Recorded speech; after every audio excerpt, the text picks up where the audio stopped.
explode, rolling smoke out my nose, leaning on the console. I ain't seen no ass. What's up, Eli? What's up, man? It's been a little while. It's been a minute. I love letting Long Cut play and not telling our guests who that is. Not telling them it's hip hop and rap blended, just letting them get a good vibe on it. That's actually a Marine rapping right there. Rap right at Long Cut was an instructor with us, believe it or not. Used to rap and say a bunch of dumb shit to us in the trucks. Couldn't do anything back. Can't fight the guy. If he wants to rap, you either rap back or you're done. But right. We got a fun guest today. It's been a little while for us. We've been super busy, but couldn't be a better way to come back as the gentleman that we're speaking to today. We've been a little busy with him lately. Now I'm super excited to get into everything that he does and what's coming this year and all that good stuff. But without further ado, Taco, a.k.a. Dan Cerrillo, said it that way on purpose because more people know you as Taco than your actual real name. But Dan Cerrillo's on the podcast today.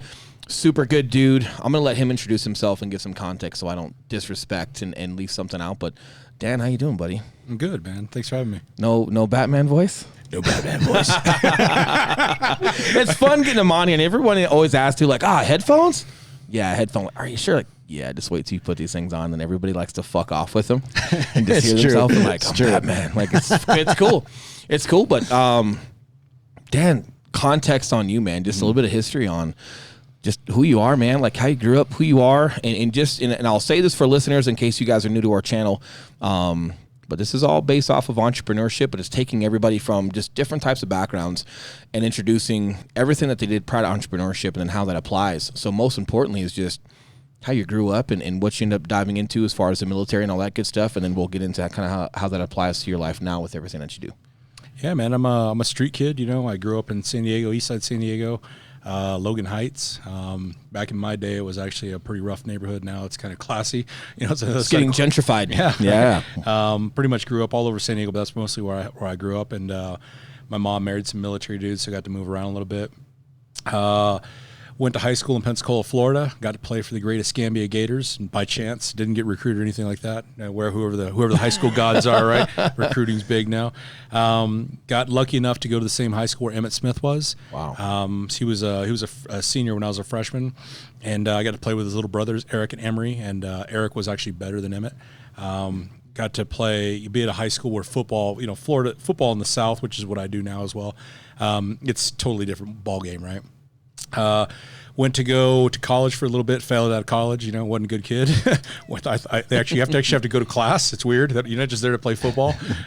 So I joined the military, and I had seen the movie Navy SEALs, which is the fucking most awesome movie ever. Is that Charlie Sheen? It's Charlie awesome. Sheen, that fucking guy. I knew it. I was like, it's either that one or it's Tears of the Sun. No, Rob Lowe was that was way after. I was already a team guy. Tears of the Sun was my generation. But I thought they were Marines.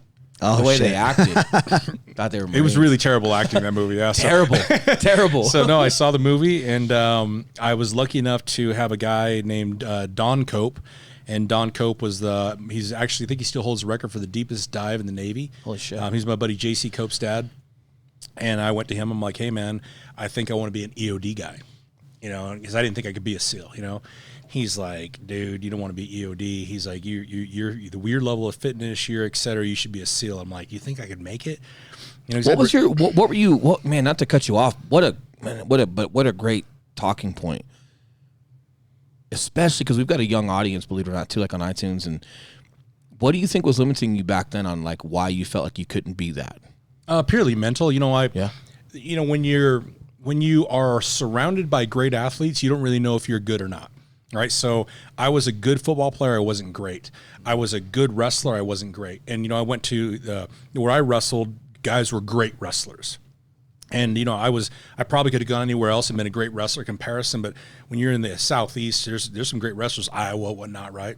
So we don't know where you physically lie. I knew that I could run really fast. I knew that I could do PT really good, but I'd never really been exposed to swimming. So this guy that was watching you or that you were speaking to, I'm wondering if like he just had a little bit more context on looking at your hard work and determination and consistency over just your talent of how good you were at something, and you were more focused on the talent side. Yeah. Years later, I asked him about it. I'm like, how did you know? And he's like, because you were always the guy during conditioning who was laughing. Yeah. You were always a dude, because he used to come to wrestling practice, come to football practice, and he's like, you were always a dude who's just laughing and giggling, and you were always up front.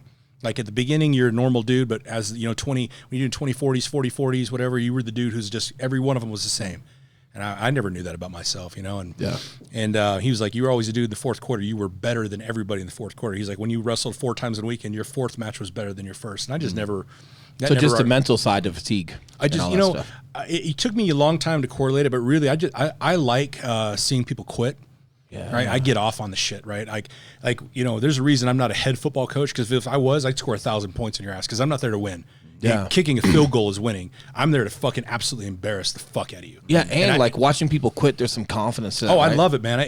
At football practice, like people are like, oh, we're a team. Yeah. We were a team, but I like seeing those dudes who talk shit. Yeah. Quit. So I come from Colorado, right? And no disrespect to Colorado sports, it's not what you're talking about. No. We have 4 seasons here, and people tend to go outside and do other shit. You guys live it down there. And I remember having a great time with sports and being competitive. But the first time I really saw somebody break, and it was just a basic level, but it was about 3 weeks into boot camp. I was watching guys cry at night in their bunks, and I wasn't making fun of them. And I was watching guys break during the day, but I didn't break yet. And I was like, oh, okay, I'm not the worst guy here. All right, maybe there's something to this. And then I did. I wasn't wishing any ill on these dudes. And when it was time to be a team player and help. But in boot camp, some of the stuff's individual. Mm-hmm. They're trying to pull something out of you as well. And I was just continuing to watch. And I was like, okay, what can I start doing more at night, more pull-ups, more whatever, to become even stronger? Because the fact that I recognized I hadn't broken yet, I was like, how long can I go? How much can I take? And it's interesting that you highlight the same thing. I think I might have just caught on to that later on. Yeah, the military style. My thing was guys are always like, "Oh man, that was a hard practice." I was like, "Was it?" Pussy. Not so much pussy, but I'm like, my grandfather owned farms when I was a little kid. So when I was 5 years old, we're Hispanic. We're out fucking picking fruit, man. We were in the fields. You're Hispanic? Yeah, weird, aren't it? Is that why they call you tacos? That's weird, right? God damn it. And so I've always just worked hard. That's just working hard was normal. And so dudes seeing kind of them quit. I'm like, it's not even hard yet. And so I did that, and he gave me the confidence, and he always had a philosophy that I live by today. And I train a bunch of young guys today, and he was always like, when you can't beat me on a workout, you can't be a SEAL. And he was a fucking stud, man, right? He actually was the most fittest guy in the military at that time, in the Navy. And so I just started working out with the dude, and one day I started beating him. And running wise, I could always beat him running. He's an older dude, right? Big dude. But PT wise, dude would read a paper doing fucking flutter kicks. Wow. And when I started able to keep up with him and then surpassing him, and he just was like, "This is you. Do your thing, man." And I just drank it, man. I drank the Kool-Aid. And was that the same guy that was telling you to be a SEAL, not EOD? Yeah. Okay, so you're chatting. And when was it? Was this still in high school when you were talking to him? No, I was already in college. Okay, so already in college. Second year, yeah. Not doing well, flunking out, not caring for it. I was working at Frankie's Fun. So some dudes get to go to college. You get a scholarship, etc. So I got it. My first year, I got a walk-on offer, so I got to walk on, but I still had to find the money. My parents had no money, so I worked at Frankie's Fun Park. I'd go to Frankie's Fun Park at 4 a.m, pick up golf balls, go to weights, go to school, go to practice, and then go back to Frankie's Fun Park and do go-karts all night long. So I worked my ass off, man. And Frankie's Fun Park sounds like... Oh, dude, the chicks? What? It sounds awesome. It was awesome, actually. But that's why the school got eliminated. Yeah. That place could go 2 ways. It's either fucking awesome, or that old guy and Family Guy owns it. Yeah. It was the 2 guys who owned it. I still remember the 2 guys who owned it, Dougie and Ken. They were good dudes, good Super country boys. And we worked, and then you drank. Yeah. Right, so nighttime after work was over, about 11 o'clock at night, we'd sit in the parking lot. Just work hard, play hard. Sounds like the teams. Yeah, and it was real money for me. I'd never really made real money. It's like $400 a week, but all that had to go to school. Was that all going into your education? Yeah, every penny of it. Yeah. So the second year I got a scholarship, and so then that's when I just fucked off. Now I didn't have to pay for college, so I'm like, all right, I don't have to work as hard, I don't have to do as many, and so I just stopped going to pick up golf balls in the morning. I don't want to go to Frankie's Fun Park in the evening. So I was just like, I'm just going to go to practice, and I'm going to go play games, and I'm going to go to Frankie's Fun Park. So when did it hit you as far as, man, this sports thing isn't going to work out, and you saw the movie Charlie Sheen, phenomenal SEAL. If you guys don't know who Charlie Sheen is, phenomenal Navy SEAL. When did that spark the conversation to this guy about, man, I want to go to the Navy, maybe be EOD? When did that reality kind of set in for you as far as? It was literally a weekend. So We just played University of Florida. My dream was always to go to University of Florida. So when my official visit, I took University of Florida in high school. I walked in. Galen Hall took one look at me, and he's like, "Who are you?" I'm Dan Cerrillo. You invited me here. He's like, "I don't got no room for no 5'7" linebacker." And literally, just my soul got crushed, and I turned around and walked out of the room. Right? God damn. And so we played Florida my second year, and they beat us 70-0, and I was just like, in the my first year of college ball, we never won a game, and I'm like, oh, man, I came from Escambia, bro. Like, what is this shit? My coaches in college were terrible. Like, I got junior football coaches who were better than the coaches I played for, right? And so we had a Halloween party. I already know that I'm probably going to get booted from school. When the grades come out, I'm done. I know it. Go to this party, huge party, get in a big fight with this gangbanger named Ricky Russell. I freaking pound him up real good, you know what I'm saying? And dude came to my house later on that night, shot my house full of holes. Luckily, I wasn't there. Shit. And on Monday morning, I went to Big Don. I'm like, I need to get out of here, dude. I need to do something. And literally the Friday night before that party, my girlfriend had taken me to see Navy SEALs. And Wow. but I didn't, I was just like, maybe I'll be a Force Recon guy. Maybe I'll be a Green Beret, Ranger, whatever. It starts going through your mind. Like, you start seeing some I of knew it. I you wanted kinda to do get the something, taste. but I just didn't know if I could be a SEAL. Yeah. And then he was just like, don't even think about other stuff. Be a SEAL. And what's funny is, By the way, when you're a SEAL, you become EOD anyway. yeah. Well, what's funny is that of course, when you're 19 years old, you don't listen to anybody. Nope. So I went to the recruiter and I was like, hey, I want to be a Force Recon guy. Yeah. And the guy was like, you can't be a Force Recon. You got to be in the Marines for 4 years before you can do it. I'm like, I don't want to be a regular Marine. I want to be a special Marine. Yeah. I like the uniforms. So then I walked next door to the Army. I'm like, only Special Forces. Like, you can't be Special Forces. You got to be in the military 4 years before you Special Forces. I don't want to do that. So I go in the Navy recruiter. I'm like, I want to be EOD. And he's like, you can't be EOD because you got to be in the Navy for 4 years. I'm like, damn, everything. I'm like, well, what about SEALs? He's like, you can be a SEAL right now, bro. I'm like, And you're like, what the fuck? All right. Yeah. all right. And, the bad part about that is it actually kind of got crazy in the beginning was I'm actually kind of smart, believe it or not. It's weird, We believe it. I'm a good mathematician. And so I took the ASVAB and I missed one question on it. So at that time, a Navy recruit who got put in as a nuke was worth 8 Navy recruits. Wow. So a recruiter only had to put one nuke in per month, or he had to put regular 8 recruits in. And so I took the test. He's like, you don't want to be a SEAL. You want to be a nuke. He's like, you can go to nuke school and you can go to BUDS after that. I'm like, oh, okay. So I'm literally like stupid enough to not know, but I was smart enough not to sign the papers. So I'm like, okay, well, let me go talk to Big Don. He's like, no, you don't need to do that. You don't need to do that. Oh, so I'm like, no, I think I should, right? Yeah. And so I went and talked to Big Don, and Big Don, like, literally, he grew another 6. He was already 6'6". He probably grew 2 more inches. He's ready to mess that He dude had his up. uniform on. He's like, get in the car. Drive to the recruiter. He's like, don't you fucking start this lie and blah, blah, blah. And Yeah. got my orders and, Good. took the tests and all that. And then from that point on, it was just about training, man. And I've always loved long training. Like, I can't do little tiny workouts because it just kind of gets me pissed off. Yeah. So with those hours and hours of solitude, doing runs and swimming for hours and, PTing in the morning for hours, I just loved it, man. And that's something you excelled at even in sports. Like, okay, cool, not the most talented or not the tallest guy, whatever, but as far as work ethic and just how much you could endure, that was just kind of your thing. I just, for some reason, I've always just, I don't even get warmed up. Like, say I'm swimming, it takes me like a mile just to where I'm like, okay, the pain's gone now. Now I can actually chop water.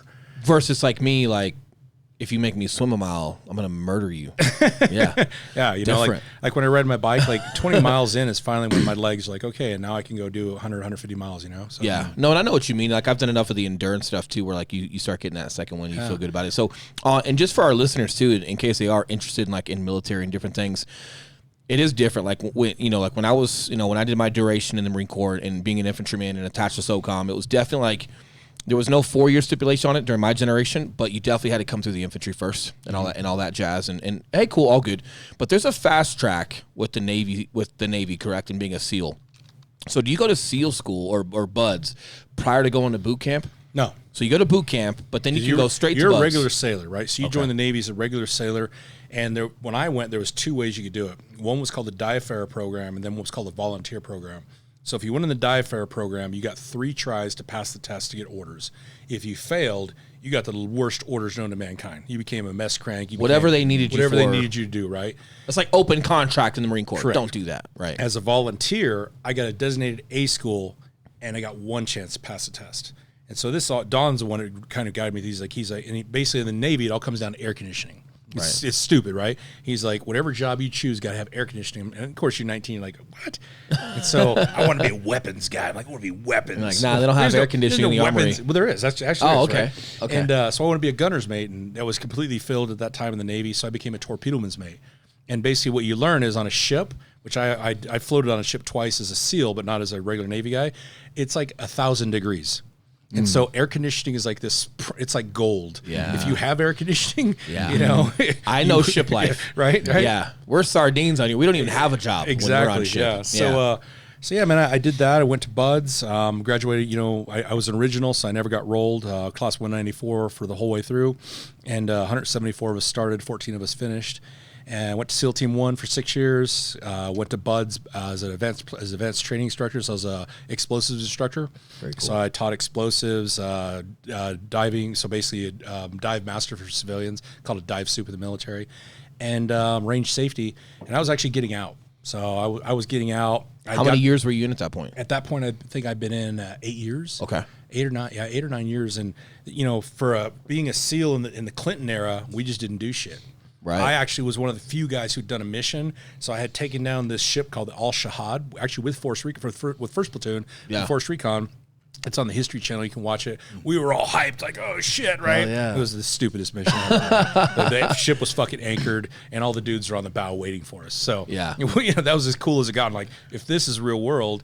And then when the Sri Lankan Civil War happened, I was one of the guys selected to go in there and work in Sri Lanka. Which again, you're like, I'm undercover. No, dude, you're walking around with little monkeys, and fucking they don't speak English, you don't speak Sri Lankan, and they walk up that way and they die, and you kind of sit here going, I tried, I tried to train them, right? Yeah, and their weapons are bent sideways, like, what do you do, right? Yeah. And so that was the most high speed things that I done. So at Buds, when I was an instructor, I went back to college. And started studying finance, and I was going to get out and be an investment banker, the whole gig, go make some money. A lot of SEALs get into the banking world. And then September 11th happened.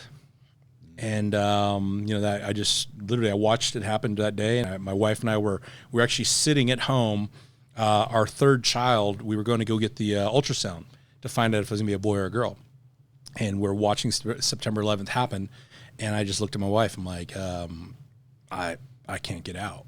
She goes, I know. Yeah. And so we went and got the ultrasound, then I got recalled into work, and that was it, man. For the next few years, it was just chasing bad guys, So what was that? What was that like having kids? Like for me, for my generation, man, I was a young buck, and there's some cool stuff about guys, because I was in high school, when all that went down, and did a very short stint with some pro baseball, and had a buddy die in Iraq. One of my best friends passed away. That was what made me leave the whole sports thing myself and join the Marine Corps. But I didn't have any kids. Yeah. I was still young, dumb, and full of cum. That's what my dad says. So if you guys don't like that language, apologize. Talk to my dad. Give you his email. So you're still young, dumb, full of cum. And you don't necessarily have a lot of perspective. And obviously I'm a dad now. And it's a completely different thought process of like me imagining myself being prepared for that now versus being prepared when it was like, yeah, you got a girlfriend and she's probably going to leave you while you're gone. And if she doesn't, she did. She just came back. Like, and you, but that's it. Like, it's not, you don't have a family, like, what was that like? It probably had a lot more meaning for me than most people because, I didn't come from a good home. There was a lot of issues. My mom, God rest her soul, he had been married 9 times. So there's a lot of men in her life, not all of them good men. And so when I had my first son, it was like this, it was the only thing I wanted to be was a father, right? Like I really didn't give a fuck about anything. I was like, Dominic, this is my son.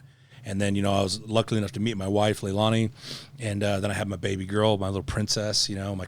She's my life, right? And then I was, God granted me the opportunity to be a father again with my son Kellen, who is this extraordinary human being. And so when the war started, it was really watching September 11th. I guess if you didn't watch that day, or if you weren't old enough to understand that day, it was real. Like, these motherfuckers are coming to try to fuck my family up. I'm gonna fucking kill you.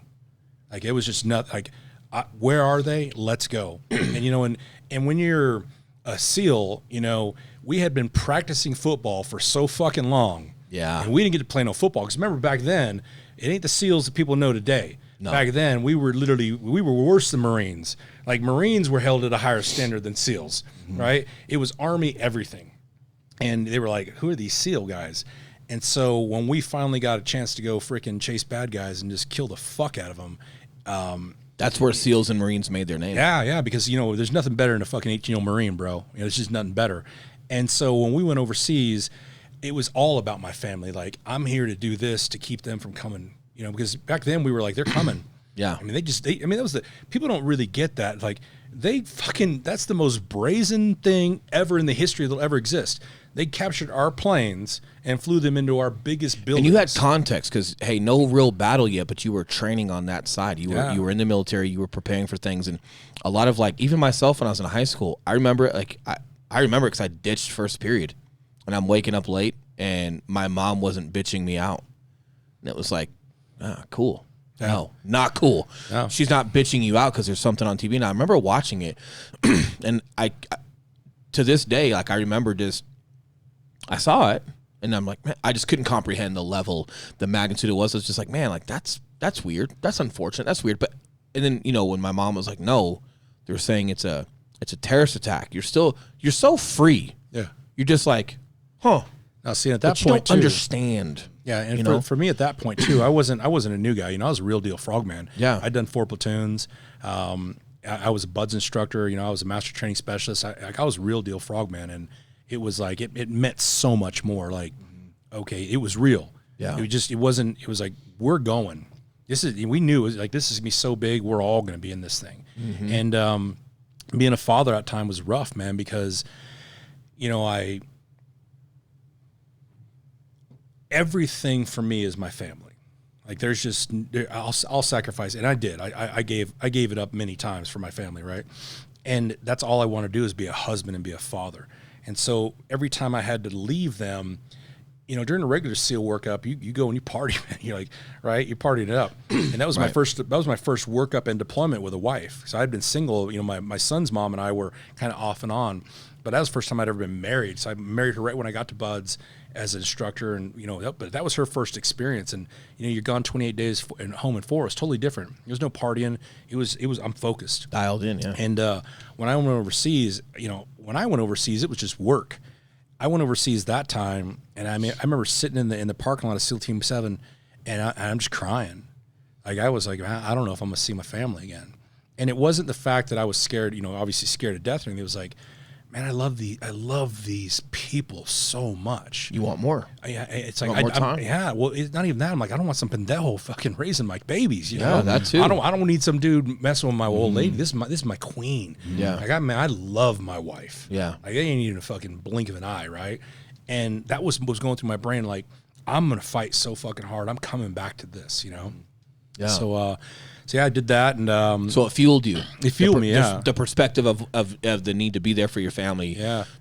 And stayed that thought, and you stayed smart while you were there. Yeah. So I got lucky. SEAL Team 7. When I was picked to go to SEAL Team 7, and then we did a super troop to Iraq, and I was part of the super troops. They picked 25 of us to go over and start the war, or basically take over the war. SEAL Team 3 was already there, and SEAL Team 5. SEAL Team 3 did the invasion, and SEAL Team 5 was there kicking doors.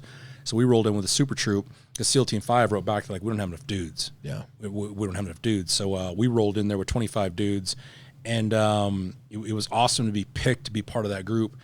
And we fought them something fierce, right? And then then I did get hurt. I got blown up, and that was a very life-changing moment. First of many life-changing moments to be near death, to be laying there and have Justin Legg lift my night vision. I'm going, he's dead, and I could feel them stepping over me, and they're still clearing the house. And I remember laying there going, I'm not dead. And that was the first thing that popped in my brain, is my baby girl.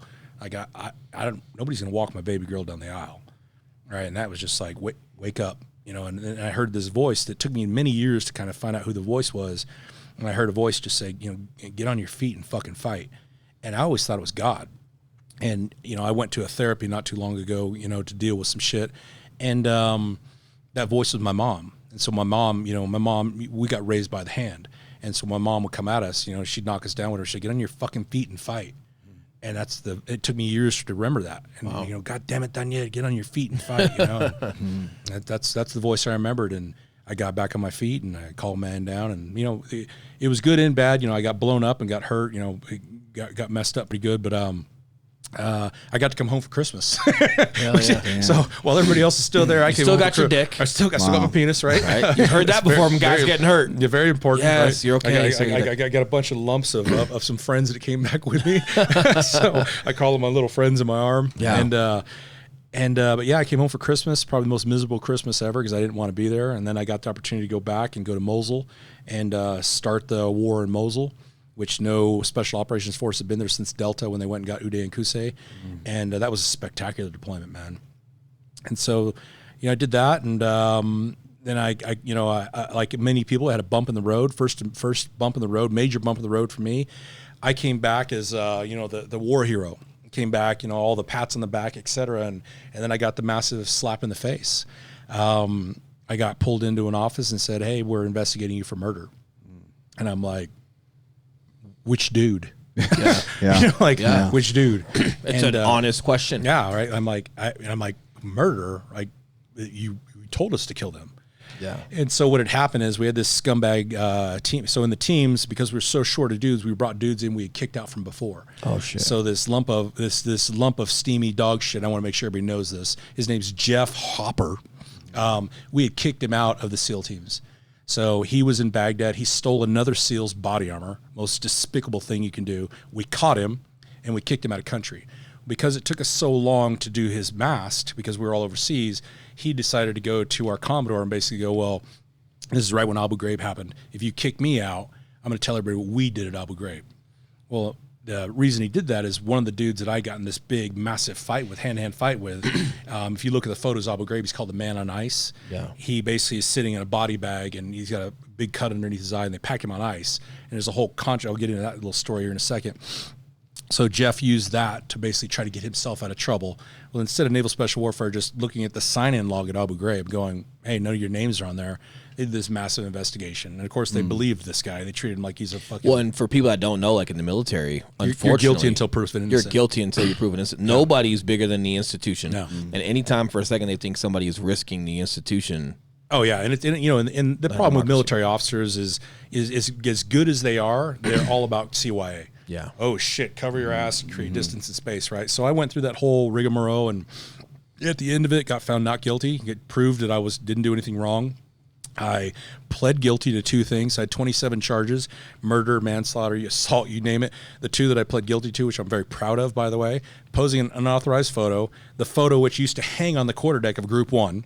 So it was okay to hang on the quarterdeck of Group 1, but not okay for me to be in it because I was smiling. That's what I was told. And you're smiling though. So and then the second charge is using harsh verbal language to an enemy detainee of war.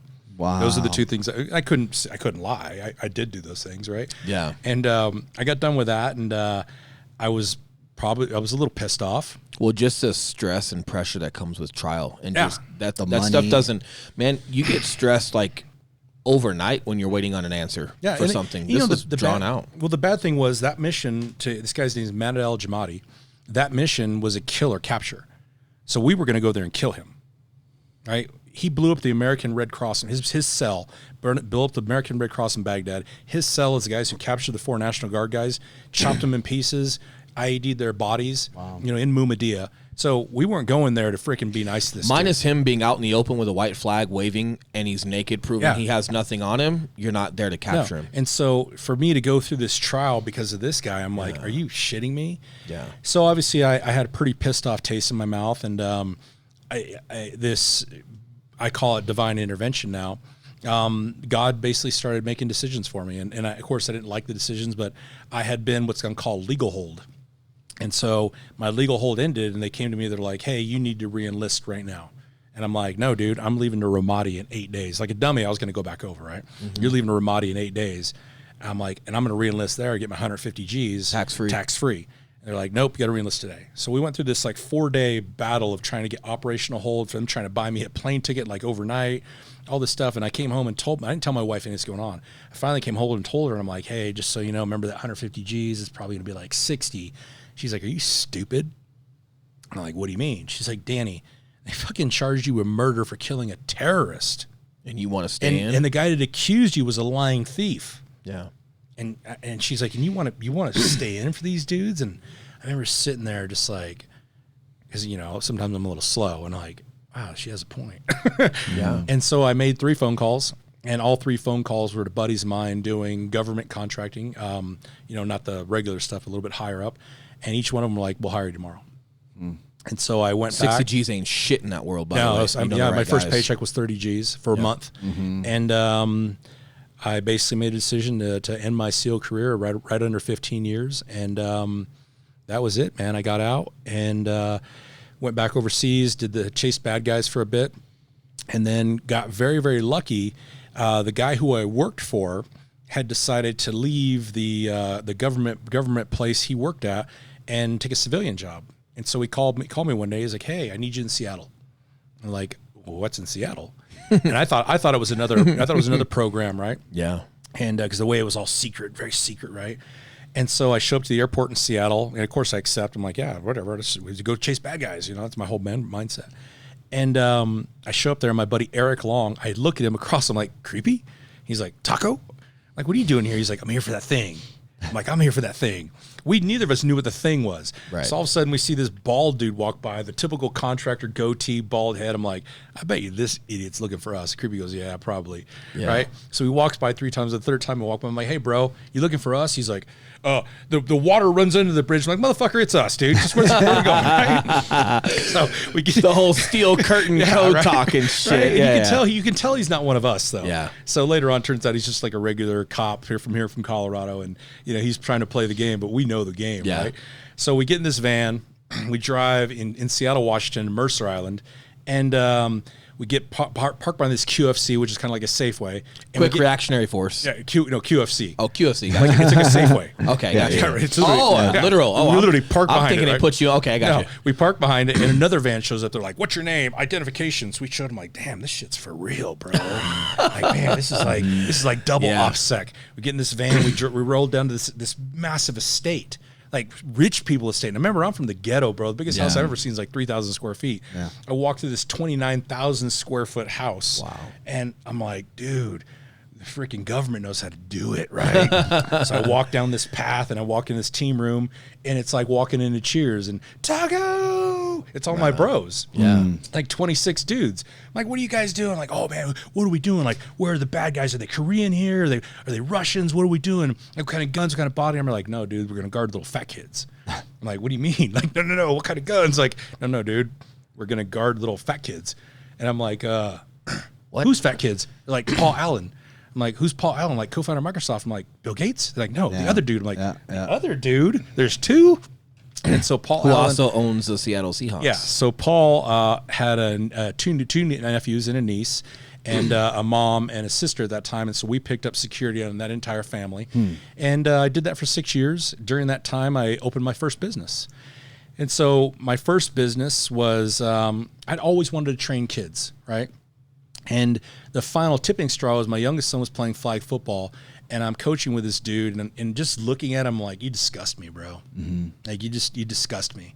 I'm looking at this guy, he's yelling, he's screaming at the kids, he's like 400 pounds. Well, he's coming from just a very novice background. Very novice background, leadership. right? Yeah. And I'm just looking at him, I'm like, I didn't like being yelled at when I played football, and now you're yelling at my 5-year-old, right? And I just told my wife, I'm like, I don't want people training my kids, man. No. And so I decided I'm going to open a business. And right at that time, CrossFit was starting to make a name for itself, you know, and I had done CrossFit when I was in the teams. And so we had a fighting program at the team, and they were like, hey, dude, we need somebody to go get certified. I'm like, I'll go.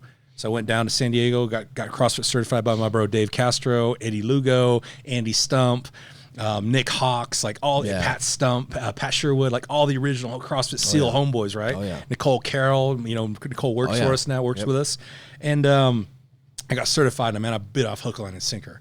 And, they were like, yeah, and for like $1,000, you could open a gym. And I'm like, $1,000? Fuck yeah. $1,000, I can open a business. I went to my wife, I'm like, $1,000, honey? She's like, really? Because we don't know shit, bro. Yeah. We don't know shit. But that's not, was that the franchise fee? That's a franchise fee, the affiliation fee, right? Yeah, man. And so then I started researching literally from the front seat of because we were on surveillance all day long, from the front seat of a Volvo with an air card, I opened my first business.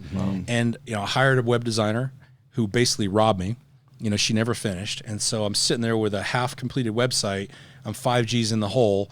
And I'm like, I need a website, man. So I made some phone calls. Nancy Meenan, who is Dave Warner's wife, and Dave Warner is the first CrossFit affiliate owner. He's also a SEAL. And I'm like, Nancy, like, what do I do? She's like, use TypePad. So way back then, man. So I got TypePad. I went and bought an HTML book, and I learned to write code. I made my first website. And I'm like, okay, here we go. And I held my first workout in the park. And, came up with names like, what are you going to call it? I'm like, Trident CrossFit, Frogman CrossFit, Ball Breaker CrossFit, all this shit. And my wife's like, you don't want any female clients, do you? Because, again, I don't know anything about business at this point. Yeah. And, I got an amazing wife. She's smart, right? She's always run merchandising outlets and stores and whatnot. And she's like, you need to name it after the city. Yeah. And so I was like, all right, we live in Bellevue, CrossFit Bellevue, right? And so I opened CrossFit Bellevue in the park. I bought a couple set of dumbbells, a couple of those rubber med balls, and I started hosting workouts. And first workout, I had like 5 people. Next one, I had like 15 people, then 25. And next thing I'm like, oh, man, well, boom. So it's getting to like August, and I'm like, the temperature's going to drop. Yeah. And so I started looking at places. I found a little facility. It's 2,500 square feet. And I go to have this big like workout in the park. I'm like, okay, guys, I'm opening a gym in like 3 weeks. Who's going to join? Everybody raises their hand. I'm like, shit, Eli, I'm rich, man. Yeah, fucking easy. Fucking easy. How hard can this be? Right? And, I forgot about along the way, when you got to learn how much gym equipment costs, you're like, where am I going to get the money? Yeah. So I went to my bros in the team. We all put in $10,000. And that's how we started. Well, of course, the first day we opened the gym, I'm like, I'm ready to sign people up, dude. Yep. One person. Yep. One person.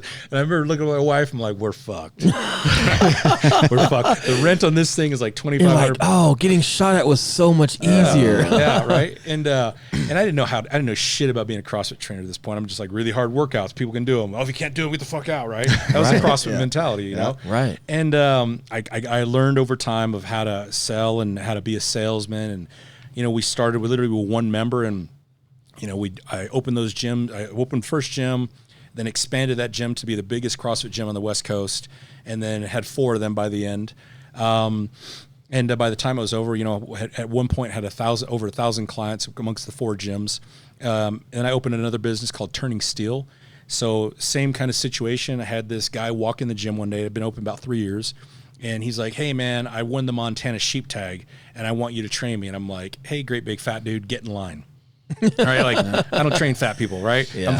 I'm so egotistical and arrogant back then, And he's like, well, I won the Montana sheep tag. Okay, now remember, Dan doesn't know anything about professional hunting, anything like this. Right. Didn't know the Montana sheep tag, to win it, cost $250,000. Yeah. Okay. And I also don't know who Brian Valentine is. So he's like, I'm Brian Valentine. I'm like, motherfucker, I'm Dan Cerrillo. I'm Dan Valentine. I'm the Dan, right? So he's working out in the gym. I refuse to train the guy. He's like, I want you to person. I'm like, dude, you just join the class. Yeah. So he joins the group, and his son eventually joins, and we end up having a good time. He's a good dude, right? And then one day, this guy named Mike Villani walks in, and I thought the dude like saw porn at the end. He's like, Brian Valentine. He's like freaking out over this guy, Brian Valentine. I'm like, what the fuck? And so later I'm like, Brian, like, who are you, bro? He's like, well, let me show you some photos. And it's photos of him and Bill and him and Steve Ballmer and all this shit. And I'm like, who are you? He goes, well, I'm one of the original Microsoft dudes. And it came down to me or Ballmer who's going to take over. They chose Ballmer, so now I'm the number 2 at Amazon. And again, this doesn't correlate to how much money this actually means. Yep. Right? I'm like, oh, so what do you make? Like 150, 200? He's like, like 12 million a month. And I'm like, oh my God. Yeah. I'm like, oh, fuck. And he's like, yeah. And the reason that came up is he asked me to be the executor of his will for a while. And he's like, yeah, I'm making this from stocks at Microsoft, and this is my salary. And I was like, holy fuck, dude, you're rich. Yeah. Like he's a billionaire. Mm-hmm. Like you're a fucking billionaire. I never even met a millionaire before. Mm-hmm. Yeah. And he and I, got this friendship going. And then he's like, hey man, I have a problem. I'm going to be going hunting all over the world. And if something happens, I don't know how to survive. And he's like, we teach me to shoot. We teach me to do things. I'm like, I can't really take you to the gun range to go shoot, bro. Like, an hour, you know? And so I just was like, yeah, if I'm going to teach you, I need to have like a week. He's like, well, why don't we use my ranch in Montana? And I was like, yeah, ranch in Montana. He's like, yeah, let's go this weekend. I just bought it. And I'm just like, okay, let me get some plane tickets. He's like, no, I'll just take my plane. Again, not correlating, right? And I bet those days Yeah. of him being able to do that, it was like, yeah, bitch. yeah, Hell yeah. oh yeah, because I'm his token SEAL bro, right? Yep. So we get on his plane, you know, G5, fly to Montana, and I'm just like, oh, it's like God's country, right? Yeah. The most beautiful thing. And he's like, you know, how do you need to do it? I'm like, well, in order for me to do it, I want to put you in a platoon and et cetera. And so I came back to the gym and I pitched the idea to a bunch of clients.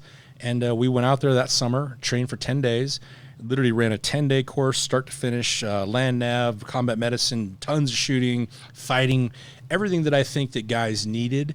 And that was the first iteration, turning still, and ended up owning that company for 3 years. And, you know, God made well over $1 million in that company and sold it.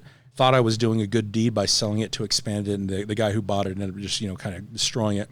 And didn't destroy it, just didn't do shit with it. And so that is my first 2 forays into business, and really started me to teach me everything that I thought I needed. But then the best thing that ever happened to me was actually the failure of it all. And I'm glad that's why you brought me on here, because I think that's the most important part. Is people hear like, oh, you know, successful high school football player, you know, SEAL, you know, war, oh, had a little setback, oh, you know, made some businesses, worked for Paul Allen. Oh, this guy's the fucking deal, right? And reality is that shit's actually what was destroying me. That's the stuff that was actually really fucking me up, because my ego was growing. Yeah. You know, I believed the bullshit, because, you know, in the gyms, I had Matt Hasselbeck as a client. I had, you know, all these NFL guys. There's 3 3 women. Sorry, very, very bad. 3 women. They're used to us. I know, but I'm trying to be better. Nah, I appreciate it. 3 women who ended up going to the CrossFit Games, to include my daughter, who won. You know, Janice Spray finished 4th. I think Janice finished 4th, and she finished 5th. Lori won. Lori won. Lori's daughter, Rory, finished 10th in the regular CrossFit Games. So the, you know, masters and whatnot. Yeah. And I got good. I got good at training people, you know. And when you get good, people give you notoriety and they give you like accolades. And I believed it all, man. I believed like I'm the fucking greatest. Yeah. I'm the most bestest coach this has ever. And I was coaching for Bellevue High School at the time. In Bellevue High School, you know, we won 6 state titles in a row. We won a national title. We got these kids in the NFL. We got this, and so literally, I'm just like, you know, and that's the way I was. My ego. I look at myself back then. I'm like, dude, you were out of control. And then it all started failing. And it started slow. You know, we had a parking lot, 300 space parking lot for the big gym, and the city of Bellevue, they gave us plenty of time. Like, hey, we're going to be taking this parking lot to expand the dump.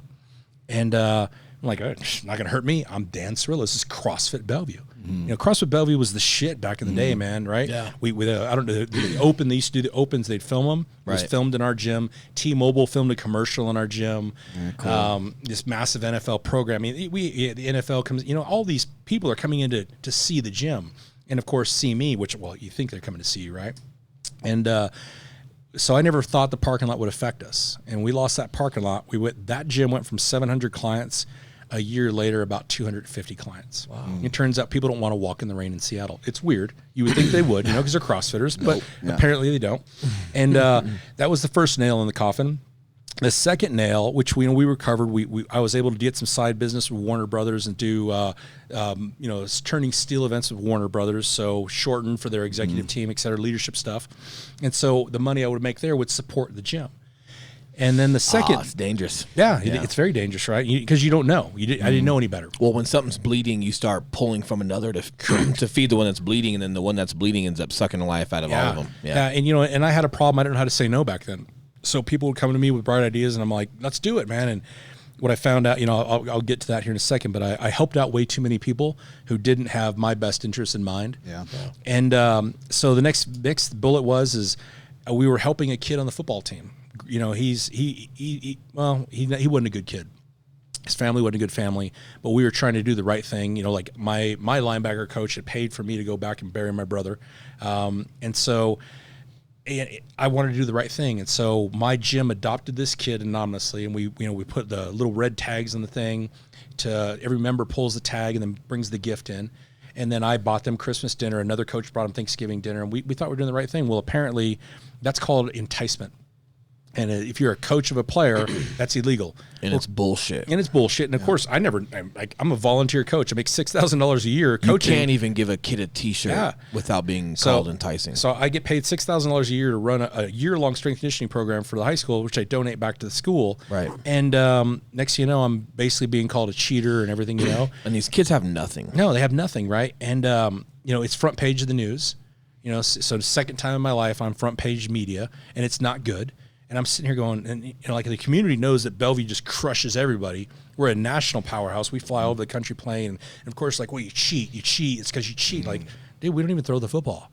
Yeah. We just run it right down your throat. So it isn't my fault you suck so bad. Yeah. Right. So and I actually care for my players. I have compassion when something terrible happens. Yeah, how do you not want to do something, man? We had good players, right? And that was the second nail in the coffin, which of course I don't listen to. I just like, it can't hurt me, right? And then the third nail was the one that just, it just ripped me apart. The helicopter got shot down, and when Gold Team got shot down, Rob Reeves, Chris Campbell. In Afghanistan? Yeah, Rob Reeves, Chris Campbell. God, so many dudes on that were my bros, right? And they all died in one day.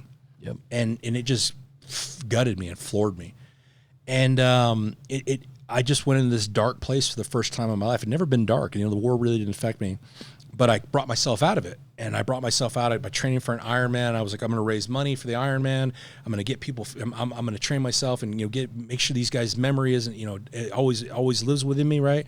And I did it. I did the Ironman. I raised a bunch of money. It was great. And then I made the mistake of reading the Yelp reviews. And so during this time, when you train for Ironman, it's a full-time job. Right. There's no breaks, right? It's 8 hours a day. And I made the mistake of reading the Yelp reviews, and one of the Yelp reviews, there's 10,000 great reviews. For your gym? For my gym. Okay.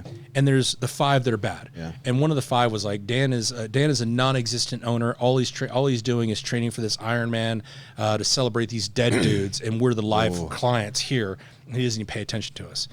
And why that affected me so much, I don't know. That was the first time that I ever literally had hatred for humankind. Yeah. Like I literally was like, fuck you people. And I literally came home, I read it and I looked at my wife, I'm like, what are we doing? Like, fuck this gym. Fuck these people, And I literally just turned this corner of hatred. I fucking hated them. I hated everything about them. And that voice didn't stop. And so I'm kind of going down this dark pit deeper and deeper. And at that time, I'm really managing my drinking because I just, I'm busy, so I don't drink a lot. I'm just drinking on the weekends. And, I'm not listening to God. I'm not hearing the message. And next thing you know, he's like, you're not listening. You're not listening. You're not going to fucking listen. And he takes his hand and he punches me right in the face and he gives my wife cancer. He's like, you're listening now. And I remember the day she called me, she's like, hey, we had found the lump, and she went to the doctor. And I was in the LA airport of all places, and she's like, "Hey, the biopsy came back. I have cancer," and they say it's aggressive, whatever. And I remember just like being at gate 60. God, I don't want to fucking cry right now. Being at gate 64 in the LA terminal and just facing the wall and crying, and it all hit me in that moment. Like everything hit me in the moment, and I realized that I was a shitty businessman, I was a shitty husband. I was a shitty father, and I was a shitty SEAL, and I just looked at myself and I'm like, you fucking disgust me, and I looked at it all and I was like, this is all your fault, right? And that's the way you think, right? And I was just like, I'm gonna lose the only thing that's ever given a fuck about me because I paid more attention to all this other bullshit, and now she's gonna die, and I look at it now and I'm like, you failed this. You tell these people all this shit like you're this great person, this great father, this great husband, but it's a failure. And, you task other people are like, I never noticed that, Dan, but I noticed it. Well, and that's what matters, is that you notice it. And so, when the sicker she got, by then I had another job. I was working for a company called Remote Control Technology just to make enough money to support the losses of the gym because the pride's too much to sell the fucking thing, right? And Finally, I made a decision to just get rid of it. She's laying in bed, she's dying. I'm just like, I can't even think. Yeah. And I'm like, I have a full-time job, and then I'm going to coach this gym, which is losing money. I get the shittiest coaching staff known to mankind by this point. CrossFit Bellevue has this coaching staff that was here, and by the time it closed, it was this ragtag group of coaches, and I'm like, God, you guys can't be any shittier, you know? And I would have fired them all. My wife wouldn't let me. She's like, what are they going to do if you fire them? They can't get another job. And I'm like, what the fuck am I paying them to be incompetent for? Right? Yeah. And it was a big lesson learned, which I use all today, you know, in business now. And, you know, you get to this place and you're so low. Everything has failed, right? But like I said, I tell that story because when it comes to entrepreneurship, it was the best fucking thing that ever happened to me. Yeah, and I want to man, so many good things in there, but there's two things that are really sticking out. And one is just the timing of your experience I want to talk about. Because I know combat leadership gets very romanticized nowadays.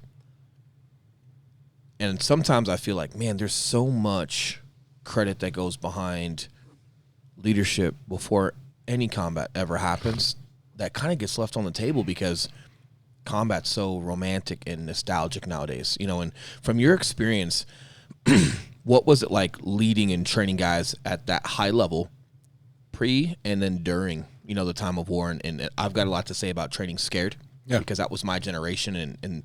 But I almost feel like prior to the war and within business and training leaders in business, having to fight complacency and some other things when there's no war or you're in business and, hey, no one's dying is almost harder to combat. It's such a great point you bring up because, you know, it's funny that I talked about this many times is the worst SEAL I've ever encountered is better than 99% of the civilians I've encountered. Mm-hmm.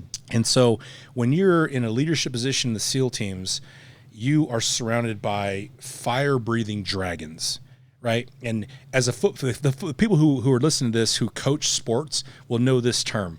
I want pit bulls who I got to jerk on the leash, not dogs that I kick them in the ass. Yep. Well, in the SEAL teams, if you get kicked in the ass, you just get kicked the fuck out. Yeah. Okay. So that's the level you come from. And then when I went to go work at Vulcan Incorporated, where we had the executive protection detail, it was just pit bulls. Fucking pit bulls, man. Pulling on the leash. We accomplished things out of that security detail that are ridiculous. Right? I know so much about logistics and planning of massive level events that it's so simple for me, right? So when you go into opening a business and in owning a gym, and I have a term for CrossFit gyms, right? And I really don't care who I piss off when I say it.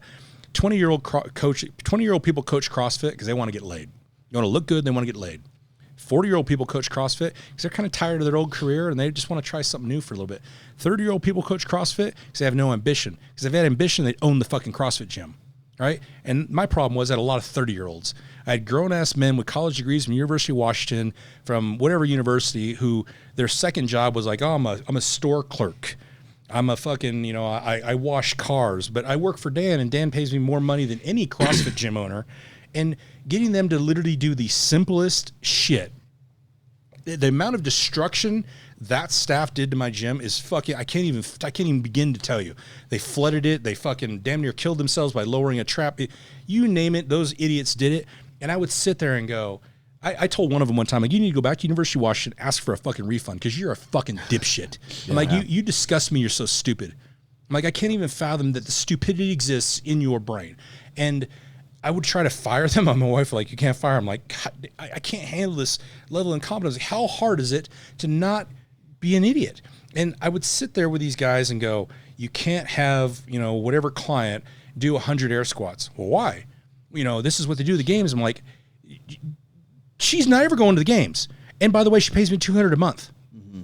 That's my money. 30 to 50-year-old women will come in here to look beautiful and be told how beautiful they are. And they're here to hang out with each other. They're not here to get no repped. They're not here to get fucking, you know, told to do every single rep.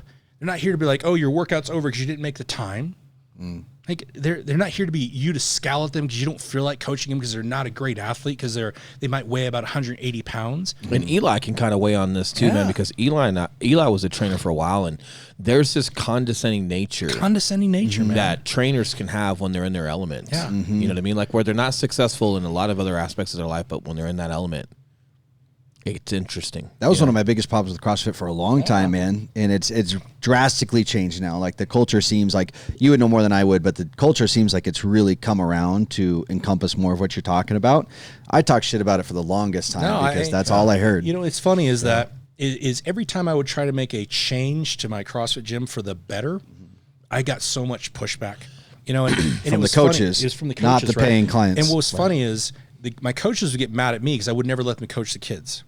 And I had a massive kids program, and I would sit there and go, well, you know, we want to come. I'm like, dude, you're a dick. Yeah. Like you can't, like, I'm not going to let you coach my kids that way. Because when I coach kids, man, I don't know what it is about coaching kids, but I'm just like, dude, they're just pieces of clay. You can mold them any way you want, bro. And they're innocent. And they're innocent, and they're so much fun, right? They just do whatever you tell them to do, and it's like, my job is not to fuck them up. Nope. And I've always like I used to do these coaching seminars for kids coaching. I'm like, we're never in a rush.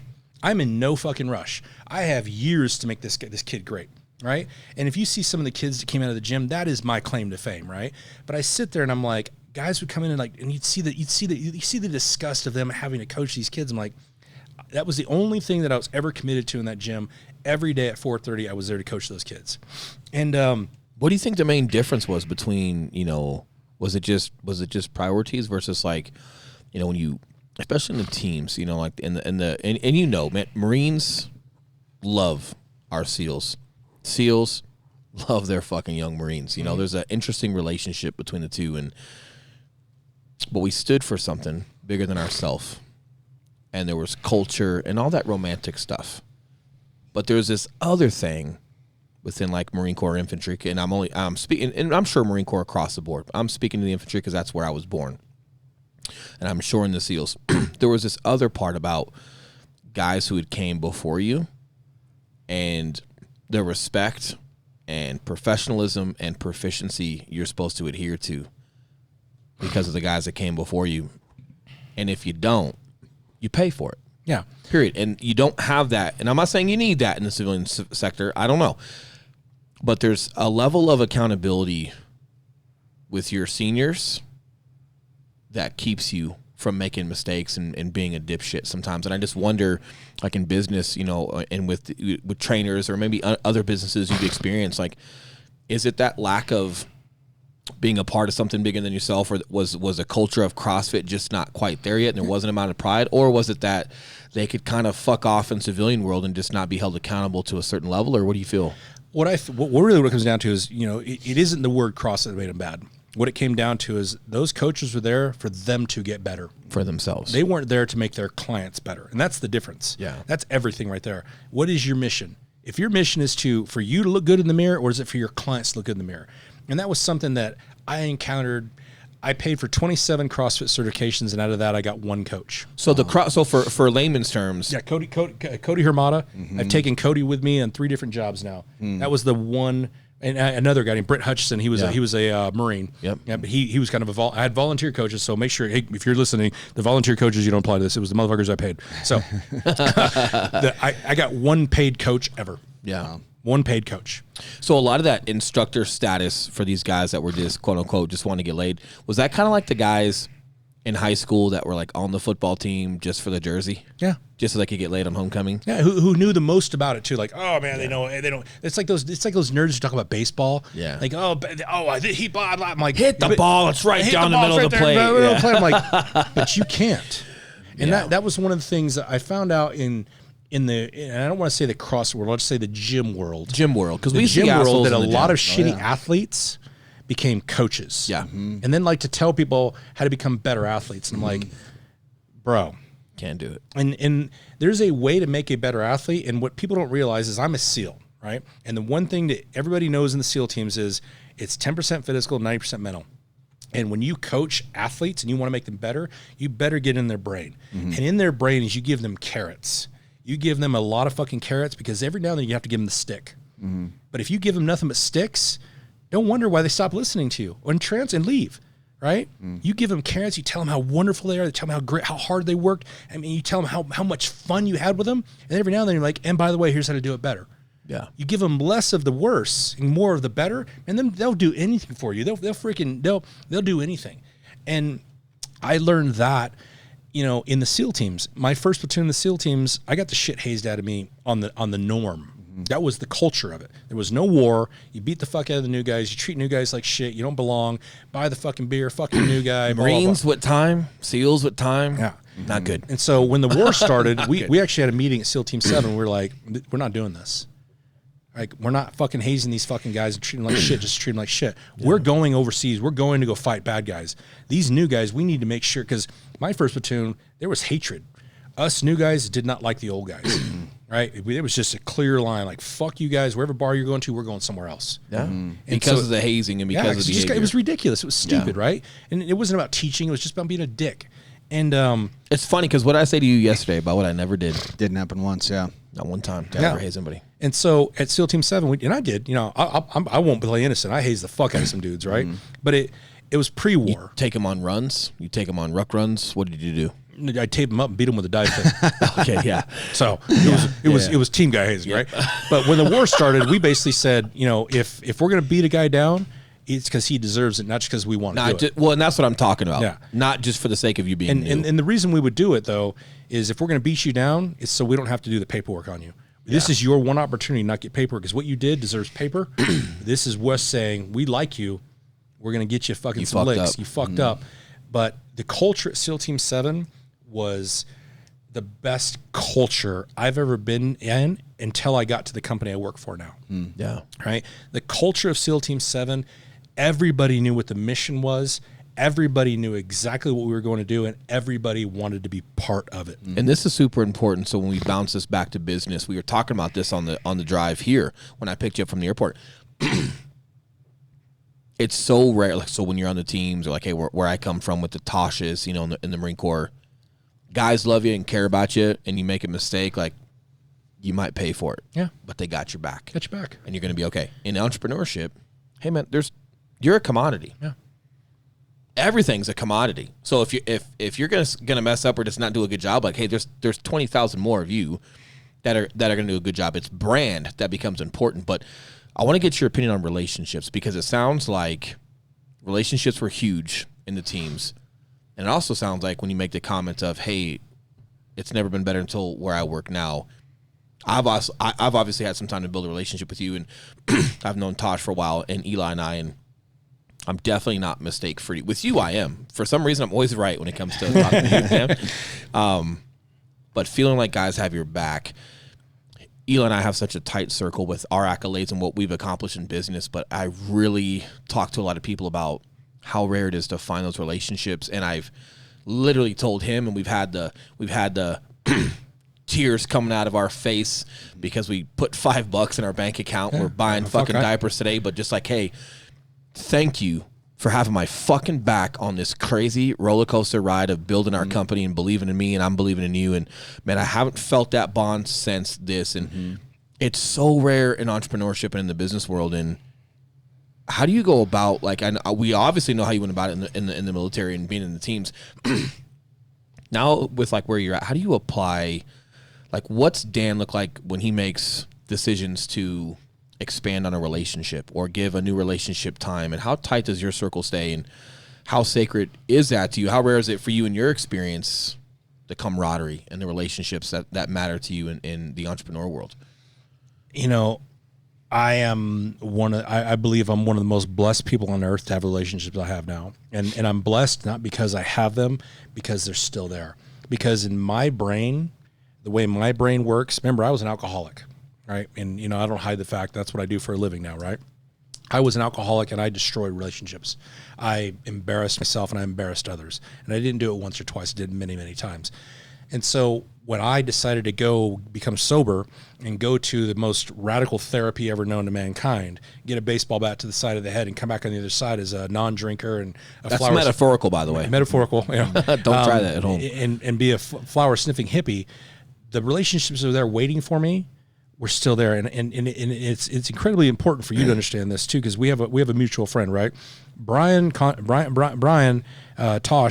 and Chris Smith were there when they saw me at my darkest point. I was in Brian. Oh man, I've never told this story before. I got some. I'm good. Fizzle water. I was with Brian and Chris, and we spent 4 days together. And I'd been holding all of this in for a long time. I just never, because as a business owner, you don't talk about what's going on, right? You're dissuaded from ever sharing financial, whatever. Well, not just that, but you as a SEAL, you as a football player. I mean, you dealing with your childhood and just, hey, my mom was married 9 times. And I'm sure you had to stick up for yourself and kind of shoulder a lot. I mean, literally your entire existence was like nothing said. I talk about things. Yeah. And so I was sitting there with Brian, and, you know, it was the first time that I had ever let it all out. And I let it out, you know, and I told him, you know, how hurt I was from the gym, you know, because losing the gym, you know, if you were up late that night when I posted it, it was the most embarrassing moment of my life, you know, to let those gyms go, because you don't feel like you accomplished, you feel like a failure. And it's funny, Zach Evanish wrote me the next day and he kind of cussed me out online, and it was great. I deleted the post. I woke failure up. For you from your past is like a dead seal. A dead seal, yeah. And I think, and I don't mean to cut you off with your story, because I so want to hear this story, but I need people to understand the context of a guy like you or me or a Tosh. Hey, you know, the entrepreneur failures and failures romanticized nowadays too. Yeah. Failures almost encouraged. Like, you should be happy when you fail. I got my own comments about that. We'll get to later because it's your time. I want to. While you keep talking. But for you, it's like, hey, for you, for Tosh, for me, for just guys that come from that realm. Hey, failure can mean guys are dead or hurt, or you are dead or hurt. So no, we're not accepting a failure. Yes, it is embarrassing. It's not something that we swallow easy, because it's not something that we have a relationship with. So the reason I'm glad you brought that up is because this is what so few people know, right? Is that I'm so happy the relationship I have exists today, because this is the list of the relationships I no longer have, right? And these aren't names. These are my bros. That are no longer here. And they all died, right? Yeah. And I did platoons with all these guys. I went to training with all these guys. You know, some of these guys were groomsmen of my wedding, and they're all dead. You know, and it's like 30 some odd dudes. And we were a small, West Coast SEALs, we were tight, man. Yeah. And they're all gone. And so I went a long time with no friends. I just didn't, and I kind of pushed away the friends that I had because they just kept dying. You know, and I know that I knew I did it. I was pushing my wife away. I think the only thing I was keeping close to me was my kids, but I was also pushing my kids away without knowing it, because I was so demanding on their sports, right? Because they were such incredible athletes. So we got to do more, right? And so to come out on the other side and be able to be with Tosh and Chris on that day when I literally broke, man. I just let it out, you know, and I was suffering so much because Leilani was so sick, and you know, I was just in a bad place, and then, you know, a month later I went to Mexico and did the therapy, and I came back, and I'm just so fortunate that those guys they're not even friends of mine anymore. They're like my soul, right? Like, I look at Brian, and I just see this. Holy fuck! I can't believe he calls me his friend. Mm-hmm. Like, that's the way I feel, right? I look at Chris Smith and I'm like, you are my hero. I mean, I literally look at Chris, I'm like, you're my fucking hero, man. Like, I know what he did in the military, which nobody will ever know. And just the way he carries himself, what kind of man he is. And then to look at Derek Price, I'm like, I hope I can be a father and husband to the 10% of what you are. Mm-hmm. And those are my friends. Those are my closest friends, right? But they're not my friends. Those are what I look at and go, God damn, if you can get even a fraction of that, if you can even be within a fraction of that, you've achieved something, you know. And then those guys are successful in their own right. And that's what taught me a lot about relationships is, if I can, you know, I don't want to steal Chris's statement because Chris uses a statement, but if I can make myself be more open to relationships, be more accepting of people who want to help me, because I still struggle with that. Like, why does this motherfucker want to help me? Mm-hmm. You know, like, what's in it for him? It's not so much what's in it for him, but why do you even want to talk to me? I'm just like, Dan, like, yeah, like, you want my advice? Yeah, you know, I kind of just struggle with that sometimes, right? And I don't really, I'm getting to a point where I'm getting better with it, but Well, that's why I try to always just tell you what to do and just not ask you shit. You know, and it's because, you know, I try to work on my, you know, the big thing for me as an entrepreneur, I'm very successful right now, right? And I look at that and I'm like, oh, when's this going to end? Mm-hmm. But because you've had that before. I had it before, right? Right. But I also understand I'm very successful right now because this is the first time ever in my life where I go, Eli, I need help. Mm-hmm. And so big, and man. Eli, I have a problem. Yeah. Can I just talk to you about my problem? And I don't dump on him. I just be like, hey, you know, luckily for me, I don't have any personal problems right now. I'm in this place where fucking everything's just good. Like I'm like, holy fuck, right? But like this shit, you know, like you guys taking over the back end of Spartan7. Yeah. I have held on to that for 2020 right now, and I got 6 years. I have refused to let anybody even take a swipe at it. And now I'm like, no, I need help. And it doesn't, I'm not ashamed of it. I'm not ashamed. But you're so filtered, and I want people to know that, right? Because if you're, you know, getting excited about relationships and having good ones, oh man, it sounds awesome. But like you say, man, like not everybody is meant for that circle, or not everybody's supposed to continue into the next chapter. And just context, you know, Eli through me, obviously, right? We're married. He's my wife. And, better looking. That's why your wife, not because you don't put it down. But you met me through Tosh. Yeah. And I know exactly how important that guy is to you. And obviously, you know how important that guy is to me. Yeah. And that, hey, that's I'm in that pedigree. That's where I come from. And for him to sign off on me was important. And I think it's just important for people to understand, like, there's a filter there. Yeah, that's one thing. Like, you'd have to have, obviously, you guys had Derek on here before. Yeah. You know, Derek would, if you ever ask Derek about my filter, Derek will tell you that I did not like Derek. Derek is your filter. Well, yeah, Derek's your filter now. But when we first met, yeah. I did not like Derek at all. Yeah. Like, I literally was like, I'm going to punch this guy's face. Yeah. Right? He's way too nice. He's way too good looking. He's way too shredded. Yeah. Right? He's way too happy. Motherfucker. I'm like, what's your fucking problem? Why are you so happy all the time, right? And you like your family. Fuck. It took Derek about 2.5 years. Yeah. 2.5 years to get into my circle. Wow. And I'd be like, we'd be sitting here talking. I would just, yeah. That's what kind of guy I used to be, right? And I live my life so differently now, right? But thank you for that. Yeah, what I found out is that by being really nice, but also being driven, but also communicating very well what I like and what I don't like. Yeah, my relationships have gotten better and stronger. Mm-hmm. And what I found is that the place that I'm in today is the nicer I treat people. And I use a Chris Smith mantra. Chris wants to make 6 people smile a day. I want to make 7.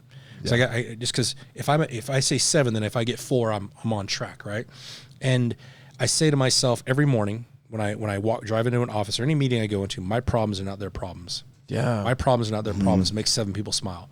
And I walk into that meeting with that attitude, which everybody always talks about. You got to have positive mental attitude. Believe it or not, as a SEAL, I didn't know what the fuck that meant. Yeah. I had no idea what it meant. No shit. Because I liked being full of hatred and rage. Yeah. That's what fueled me. People are like, what fueled you as a SEAL? I'm like, trying to choke motherfuckers. Right? It's a different world. Thinking about throwing dudes off buildings, strangling them, shooting them in the face. Like, that's what fueled me. Today, my fuel is I want to be remembered as a person who people go, man, he was a nice guy. Because I've never been a nice guy. Right? I want to be a person who people go, man, he really helped me. He bent over backward to help me, and he fucking picked up the phone, even though I know he's busy as fuck. And even if I texted him 3 hours later, he did return that. That's because I still am the same dude. And my problem is, as some entrepreneurs will talk about, I cannot multitask anymore. I suffered a blast injury. My brain, which I had never repaired, right? I had to have stem cell therapy. I had to take Ibogaine. I had to take 5-MeO-DMT. I've done things to my brain to make my brain better. Eli does that just all the time. I mean, I'm a fucking vegetarian, right? Are you? Yeah, man. God damn it. Are you fucking kidding me? Yeah, but those things. Well, you're eating cornbread for dinner. I don't know what to tell you. Those things, my brain, because I know my brain got damaged severely. Yeah. And so sometimes, like you've picked up, I know I've been mean to you, right? Yeah. I'm working and you're like, hey, and I'm like, what it is I'm not mad at you. Yeah. I'm mad that what I was working on is gone. Yeah. It's fucking gone. Well, and here's the deal. Something I've talked about with Tosh a little bit, and something that I've really tried to pride myself on is I have close friends and I have a close circle, but it's more, for me, what I keep top of mind is my responsibility to that person. Hey, if Tosh is my guy and I'm in his circle, am I adhering to my own responsibilities to be a good friend. Yeah. And part of me growing a relationship with you was, man, I'm so eager and driven, and we got a lot of things that we want to do. And part of it was having to learn you. So I'll give you and talk to Derek and figure out like, hey, how do I not get mad? And if I get mad, vent to Eli and get it off my chest, but learn how I need to communicate to you better so I'm effective when I'm speaking to you. I'll give you a good story, and this will probably make sense to you the way you and I are, right? Yeah. So when I went to therapy, man, I love friendship talks. It's like, hey, this reminds me of you and I. Yeah. So when I was in therapy, I get the therapy. So remember who I was before I went, right? Yeah. So when I finally decided I need help, I was at a point where I don't know if I wanted to live anymore. And I didn't think about suicide, but I definitely wasn't happy the way I was living. Definitely was like, my family would be better off I wasn't here, right? Yeah. And so at this point in my life, I did not believe in mommy and daddy issues. I did not believe in suppression, and I thought anybody who went to counseling was a fucking pussy. Yeah. All right. Okay. So that's me prior to. When I went to therapy, and I bring this story up because I want you to understand. I went to therapy. Prior to going to therapy, I hated dogs. I fucking despised dogs. I thought they were filthy animals, but I didn't know why. Like people are like, oh, I'm like, get that fucking piece of shit away from me, right? And so I had a dog, and I didn't like the motherfucker, right? I was just like if kids like it, right? So I go to therapy, okay?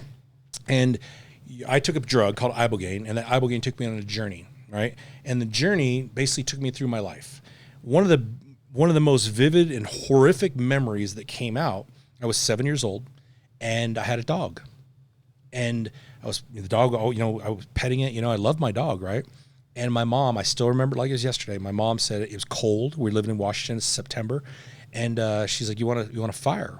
She just got in this new house. You rented it, and it was like, oh my god! It was like, she had gotten a pay raise and went to the house, and my mom had some problems, but my mom did her best. She tried her hardest, right? So she got this house, and I remember putting the wood in the fire, and she grabbed a can of gasoline, and she poured the gasoline in the fire, and she lit it. Well, everybody now our age knows that's probably you just don't do it. The fucking fire hit that gasoline, went right to the can ignited. Curtains ignited, and the fucking house starts burning. I'm wearing my Dukes of Hazzard underoos. I'm actually watching Dukes of Hazzard on TV, and my mom grabs me and we run out of the house. So remember, this was all gone to me. Yeah. And so when it came out, I remember hearing the screaming, and it was the dog running back and forth on fire. And I had never had a dog ever again. And when that memory came out, it was this. And they tell you before you go to Mexico, what questions do you have? And I was like, man, I have all the fucking answers. And that answered that question, shit. Right? Yeah. And so reason I bring this up to you is that when I came home, I understood what I had to do with my dog in order for my dog and I to have a good relationship. I had to put a fence up because my dog is so fucking excited to be around me. My dog loves me so fucking much. Yeah. She just wants to go crazy, and it bothers me. Yeah. And so I put the fence up.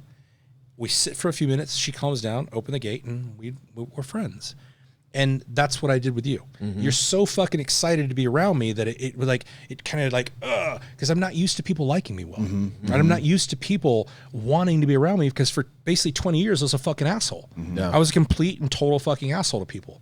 And I called it my fake face. I tried to be nice because in business I had to be, but in reality I'm like, I hate this motherfucker. Yeah. And so when you were so excited, I was like oh fuck, what? And it wasn't you, it was me basically. Like, and so I just put a wall up, and you respond to that wall perfectly, and that's why we're gonna have a great business relationship because that's that thing for me is where I used to be a lightning bolt, now I'm molasses. I move at a pace that is good for me. Yep. And sometimes people are like, hey, and I'm like, you don't understand, dude. Yep. I have to move at this Iron Man pace. And if people who've done Iron Man understand Iron Man pace is always telling myself to slow down. Yeah. Slow down. Slow down. And I do that because when I can go fast, but when I go fast, I get chin down, eyes narrowed, teeth clenched, and I get into work mode. And that work mode isn't something that a lot of people like to see. And it's just not always needed. It's not because I'm sure, because and you and I have instructed at the same time, and I know your work. I've seen a little bit of your work mode, and I'm okay with it because I also understand the audience or the theater that we're in. But the responsibility to relationship is so important because, like, hey, you set those boundaries up. You're like, man, this guy's a lot of energy, loves being around me. He's got a lot of ideas, and like, cool. But you got to be at your pace just as much as like you had to recognize that and set up some control measures for you. Like I also have to be cognizant of that. And that's why I talked to Derek. Yeah. You know, and that's why it's like, hey, I had to seek like, hey, what's the best way to talk to Dan, or how to communicate? Like, hey, emails are great. If you guys actually need something from him, hey, fuck a text. Email, tell him when you need it by. Like, that's me seeking betterment of just being better on my end. And it's got to be mutual. Or, you know, and that also lets you know that people's intentions and care are coming from the right place. Yeah, and so what people who know me, like the Derek, the Chris, the Brian know about me is that for really about 4 years I lived in a hole, and the hole, the light of the hole got closed in, and so now I'm nothing but surrounded by sunlight. Sunlight is focused on me all the time, right? And all I want to do is work. Like because I'm a workaholic and I love to work and I'm happy when I'm fucking working, and so when I'm in that mode of working, I feel like I honestly feel like I haven't worked in 5 years. And so now I'm working, I'm like, it's working again. I feel like I'm on Adderall all the time, right? So stem cell treatment that I did, the intravenous stem cell treatment, I literally felt little men crawling in my brain, and I felt my brain repair. And I'm so fucking focused now. I have so much shit going, and I'm like, boom, I'm thinking at a level that I can't remember until I was way early in my SEAL career thinking this way. And so I'm very driven. And by doing that, you then take on a lot of projects. And so my real job, obviously, you know, I run a healthcare company, and, you know, we have multiple hospitals all over the country. We have multiple clinics all over the country, you know, close to 3,000 employees. That's my full-time job. Then I have Spartan7. Then I have Spartan7 Securities, which has 57 people employed. Then I have Spartan7 Treatment. I do charity work for Navy SEALs Fund. I do charity work for Geo Flight Academy. I do charity work for Navy SEAL Foundation. And I have a wife and kids.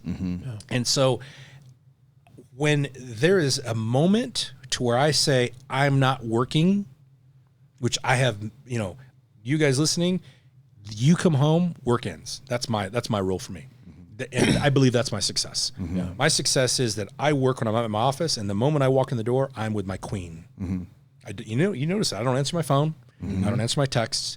I'm with my queen, and my time is devoted to my queen, who has been there with me the whole way. Yeah. Or if I've texted and it's like there's value or context what I'm saying, I'll just get it like, hey, with the fam, all good?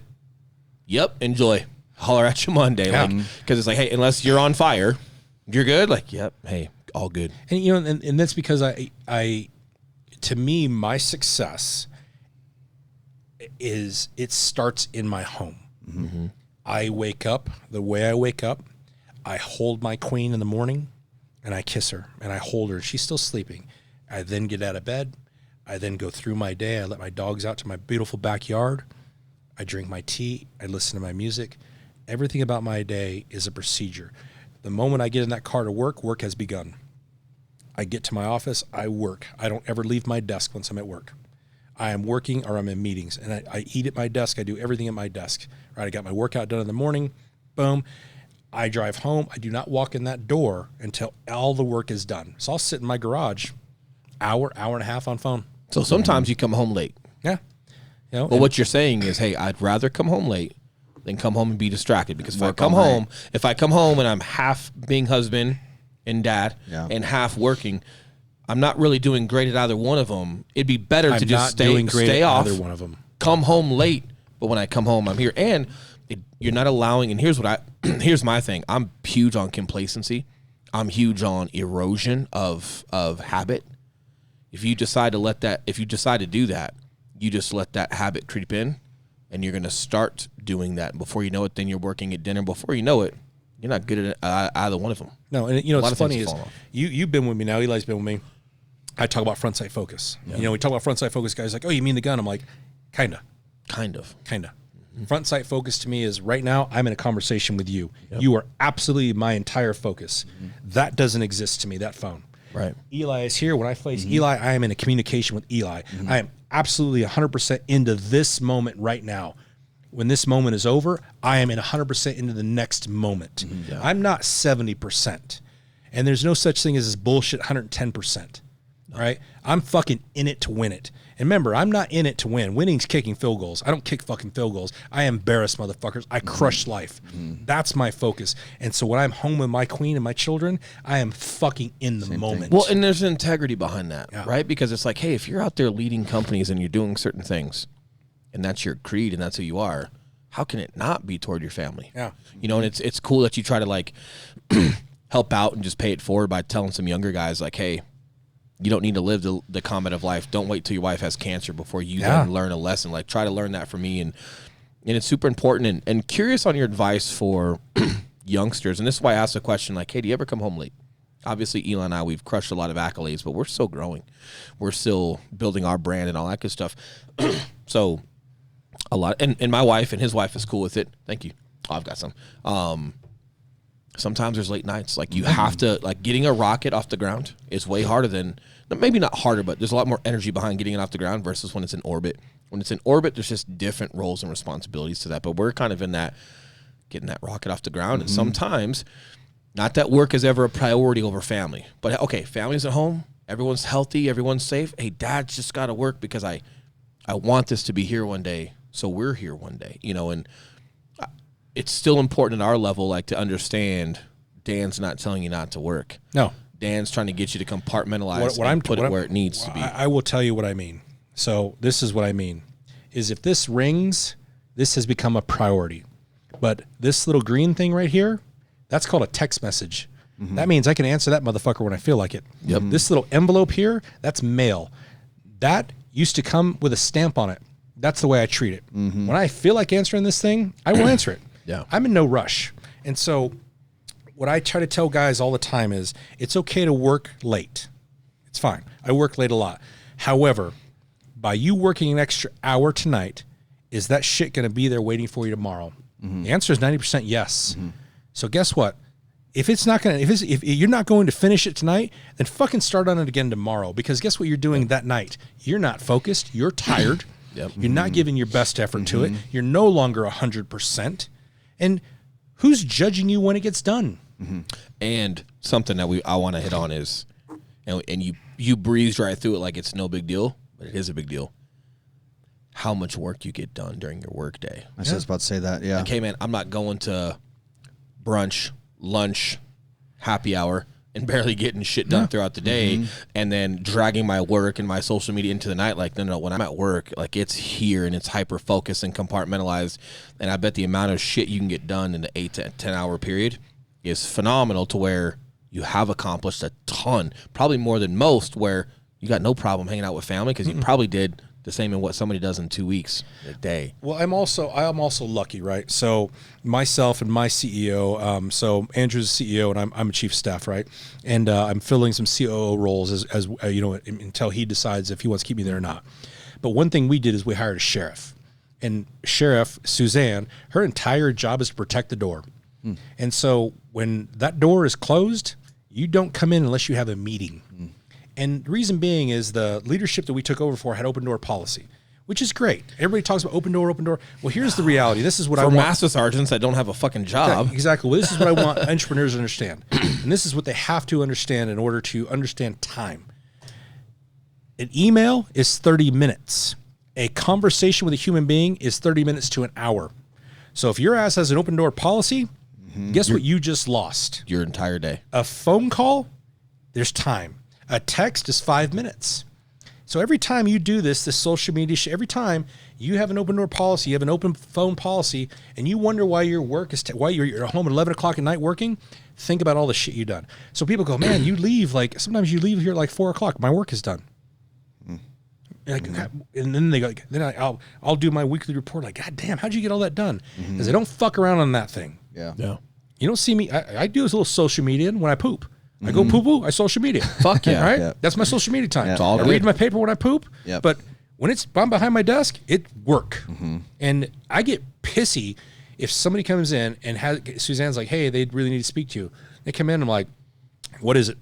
Oh, well, how you doing? Shut the fuck up. Yeah. Land the plane right now. Yeah. And that's why, and I'm nicer than that, obviously, but it's like, hey, dude, I don't have time for the huggy kissy. What is it? How much does it cost? When are we going to do it? How are we going to do it? When are you going to get it done? Yep. Yeah. Land the plane, man. I got hospitals. And if you're telling me all that stuff, I'm gonna ask you to put it in a fucking email anyway, so I can read this shit and have it on record. No, and there's a lot of times. Well, a lot of times, and again, and there's another rule: 3 emails. Any more than 3 emails, you need to get on conversation, right? And so I do have a semi-open door policy. However, there's also the rule of Suzanne, protect the front door. And I don't do it so much for me. I do it for Andrew because everybody will walk into his office. And I'll tell you what, since doing that. Since enacting having a sheriff by the front door, my work has gone through the roof. My ability to complete things is amazing because I do like to socialize. I'm a human being. And I don't blame others. I would be the guy socializing, right? And people come in like, sure, come on in, let's talk, right? But the self-awareness to it, you're just not getting anything done. Yeah. And when you're not getting anything done and you don't feel accomplished in your day, you're not going to go home in that great of a mood. Yeah. Correct. It might be slightly lower, but that day after day after day, you start becoming toxic at home. And now your home becomes your punching bag. And that's not fair. And that's the focus of this is, you hear a lot of people talk about what is your why? And so people are like, oh, I work so that my family can provide. No. You work so you can have a better family life. Work. You're not, I'm working so hard to get, no, not to give you, us. And it's funny is that I was with an incredibly, billionaire guy this week, and his biggest regret is he's like, I wish I would have taken more time. Now, that's a key. When somebody at that level who has billions of dollars says, I wish I would have taken more time, then you at the 1,000 level should listen to that message. Because here's the one thing that I know now. You still have that chance. My oldest son is 25. My daughter is 20. My other son is 19. If I could rewind, I would rewind. Yeah. Because I don't feel like I did enough. And I coached every sport. I went to every field trip, right? As a gym owner, I had tons of time to get shit done. And so, but I cherish that moment now. And what I don't want as a young entrepreneur to be the Elon Musk of the world and go sleeping underneath his desk. Yeah, you're going to be the second richest guy on earth. You're going to be divorced in 5 years. Yep. And this is the part that I hope everybody listens to. I hear this all the time. Like, hey, I'm getting divorced. Is she such a bitch? She's such a bitch. Is she? Is she? I love that. Is she? Or are you an asshole who fucking treated her like shit, ignored her for fucking 20 years, and then wondered one day when you came home she hated your guts? Yep. Because for a woman to turn her back on you, that's huge, man. Yeah. That's fucking huge. I know this because I got to the brink of my wife turning her back on me. And they're built different than us. Oh, yeah. But here's the deal. When they're done, they're done. Yeah. And I got to there was one thread of a 10-foot wide rope left. And I was lucky enough to catch it then. And I look at that thread and go, you should have cut that thread. I tell her that. But you should have cut that. She didn't. And what I realize now is we were business partners who had sex. For 10 years, we were business partners who had sex. And now she wants to be part of the business. I'm like, nope. No. You are my wife. Yeah. I don't want to talk about work with you. And I come home, Tom Shea, you've met Tom. Tom taught me something simple, and his book, 3 Simple Things, right? But I actually took one part of that book, and it's every day. 10 minutes for her, 10 minutes for me, 10 minutes intimacy. So when I walk through the door, she's like, how's your day? I'm like, how was your day? And I ask her this now. I'm like, tell me something I don't know about you. Tell me something you don't know. What's your favorite color? You can't do that if you haven't finished your work. Correct. And you're dragging your shit in, right? Correct. Like you gotta not only finish your work, you gotta like take a moment and put that husband hat on, and be in the right mindset before you walk in the door. No, and for me, it's everything, right? It's the simplest things. My keys are stored in the garage. I pull in the garage. My neighbor Paul laughs at me. He works from home. He just sits there. He knows what I'm doing. And I told him, like, I'm gonna be in this garage until work is done. I walk in, keys hang up. I take my shoes off. I put them in the cubby. I walk in and we start talking. And every day she's like, "How was your day?" No, how was your day? Yeah. And I sit and I in the moment, 100% in that moment, listening. And I sit there and I ask her to tell me something I don't know about her. Now remember, we've been married 21 years now. All right. And to me, this is our first year of marriage. That's literally the way I feel. Yeah. This is our first year of marriage. We're empty nesters, etc. But then I tell her something about my day, but I don't talk about work. I talk about friendships. I talk about something I read. I talk about anything other than my job. Right? Because there's really nothing in my job that's important enough to talk to her about.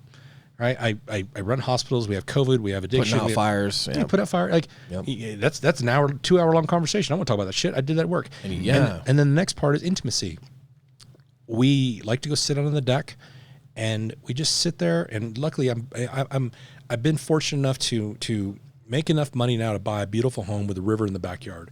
And we sit there on the deck and we watch the river, and we hardly talk. And the dogs are out there playing. Intimacy is beyond just sex. Yeah, intimacy is just beyond sex. My wife's trying to teach me that. Yeah, and I'm at the point where I'm like, can it come after sex? no, and, because I'm real good at this. But then, hey, once this is done, like, we can go all night. But intimacy right, comes man. in 100 different forms. Like one of the most intimate things I've learned from Derek Price. And I remember the first time he did it. Derek walks around the car to open the door for his wife. Every time. Me too. And I'm like, do you do that every time? He's like, yeah, of course I do. It's my queen.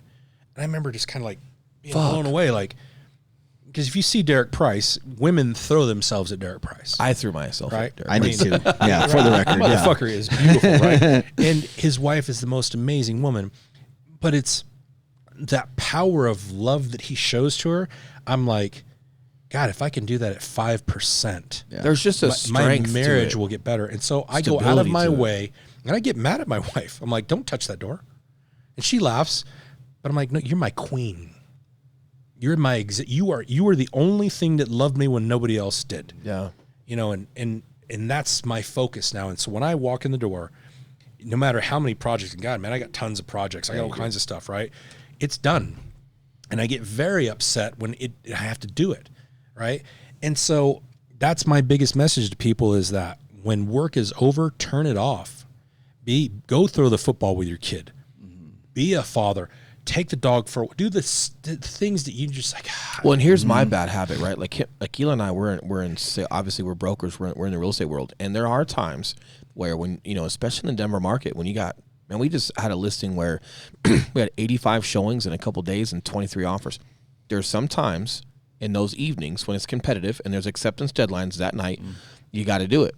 And sometimes I'm already home. Sometimes it's 9 p.m. and you just have to adhere to these contracts and do what's right for the client. Here's the problem.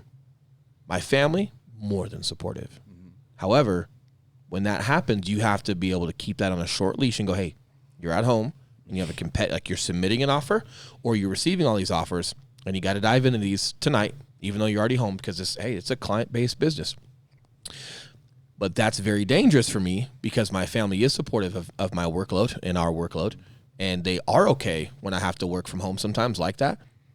But how often, how many times a week, how many times a month are you submitting offers that have to be answered that night or you're receiving offers that have to be answered that night versus you created this habit of like now you're just casually working from home. Yeah. And all of a sudden I catch myself at the breakfast table where you were at with us today. Even if I'm working on social media, making a post, and you're just like, oh, my son's in the other room playing with his mom, and they're all cool with it because they support me, but I got to have integrity of like, hey, it's not one of those nights where you have to do that. Put it down. Yeah. Go have fun. And that's where I got to get better is like sometimes I get so much support from my family. I got to remind myself to like, hey, give it in return. When you don't have to be doing that, man, you got to not do it. Well, and I like that finish line too. Because when you have a finish line, and that's the thing with entrepreneurship, man, there is no freaking finish line. There's no finish line ever, but you're implementing one, which gives you a sense of urgency throughout the day because hey, I have this finish line. I can't be working from home.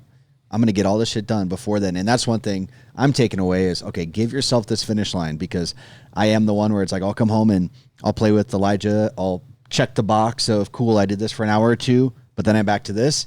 But then I think back of all the little times throughout the day when I scrolled through Instagram for 10 minutes. Okay, there's 2 emails I could have answered. All those little things where I bled productivity when I could just be. Yeah, and it's hard too because some of our social media, like that is part of our business, putting up certain posts and letting people see what we're doing. Like, but not scrolling. But not scrolling. Yep, just my fucking scrolling. And just having the integrity behind it. But it's such a blessing to like just hear some of these things from guys that are further along. Yeah.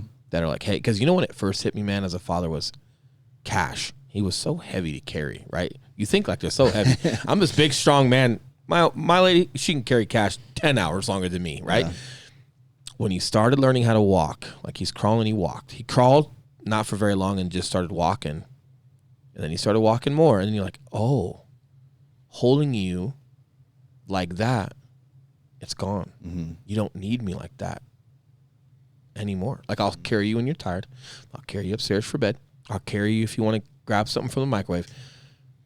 But you got this down. You're running around now. You're running kamikaze missions off the couch onto the pillows on the floor. And it's fun to watch. It's as excited as I am to see that and see what he's getting into next. I will never get carrying you back. And it's fucking painful. But it's like so exciting at the same time. And like when you talk about you just want time back with your kids, it's like, man, I got my first taste of that with Cash of, you don't need me to carry you everywhere around. And you're like, fuck. Like, I love watching his kamikaze missions, man. He's fucking good at it. His mom's like, oh, shit. It's fun. But I will never have this carrying anymore. Let me take a 30-second break. I gotta go pee real quick. Yeah, good, brother. Nope, you do your thing. We can put it on me. Or do you want to snip it? Clip it? Cool. Hey, what's that? Yeah, you can clip it. Like, 9 text messages. No COVID here. Cool. Hey, buddy, finishing up a podcast. I should be there by 6:15.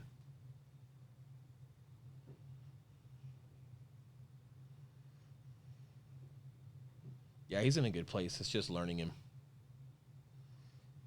And we had a good talk in the truck, too, just like, he's ready to go.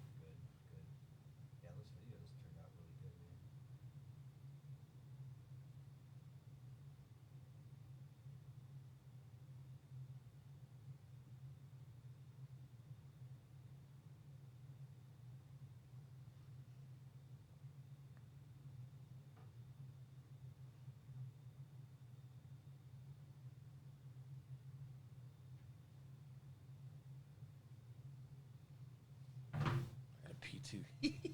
We'll be done soon, though. We'll be able to talk some more tonight. I think his football game started at 5. It's almost 6. But he's just watching it leisurely. I guess it's not anything he has to be there for. Yeah. We should just, like, have little pea cups down here.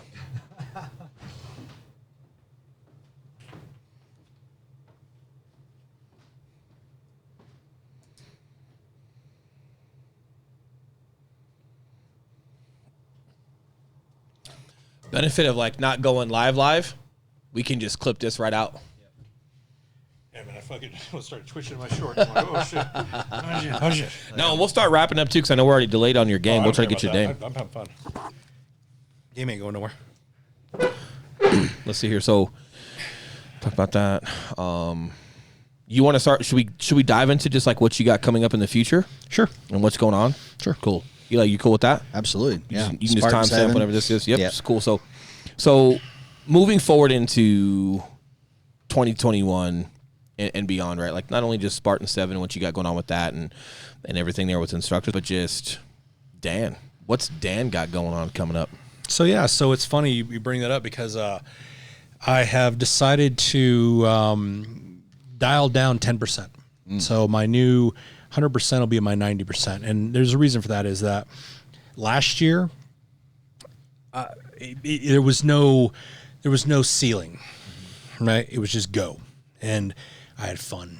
I had a great time. And I accomplished a lot of things. This year, everybody had this COVID challenge. That was not a challenge for me because COVID was actually one of the best things that ever happened.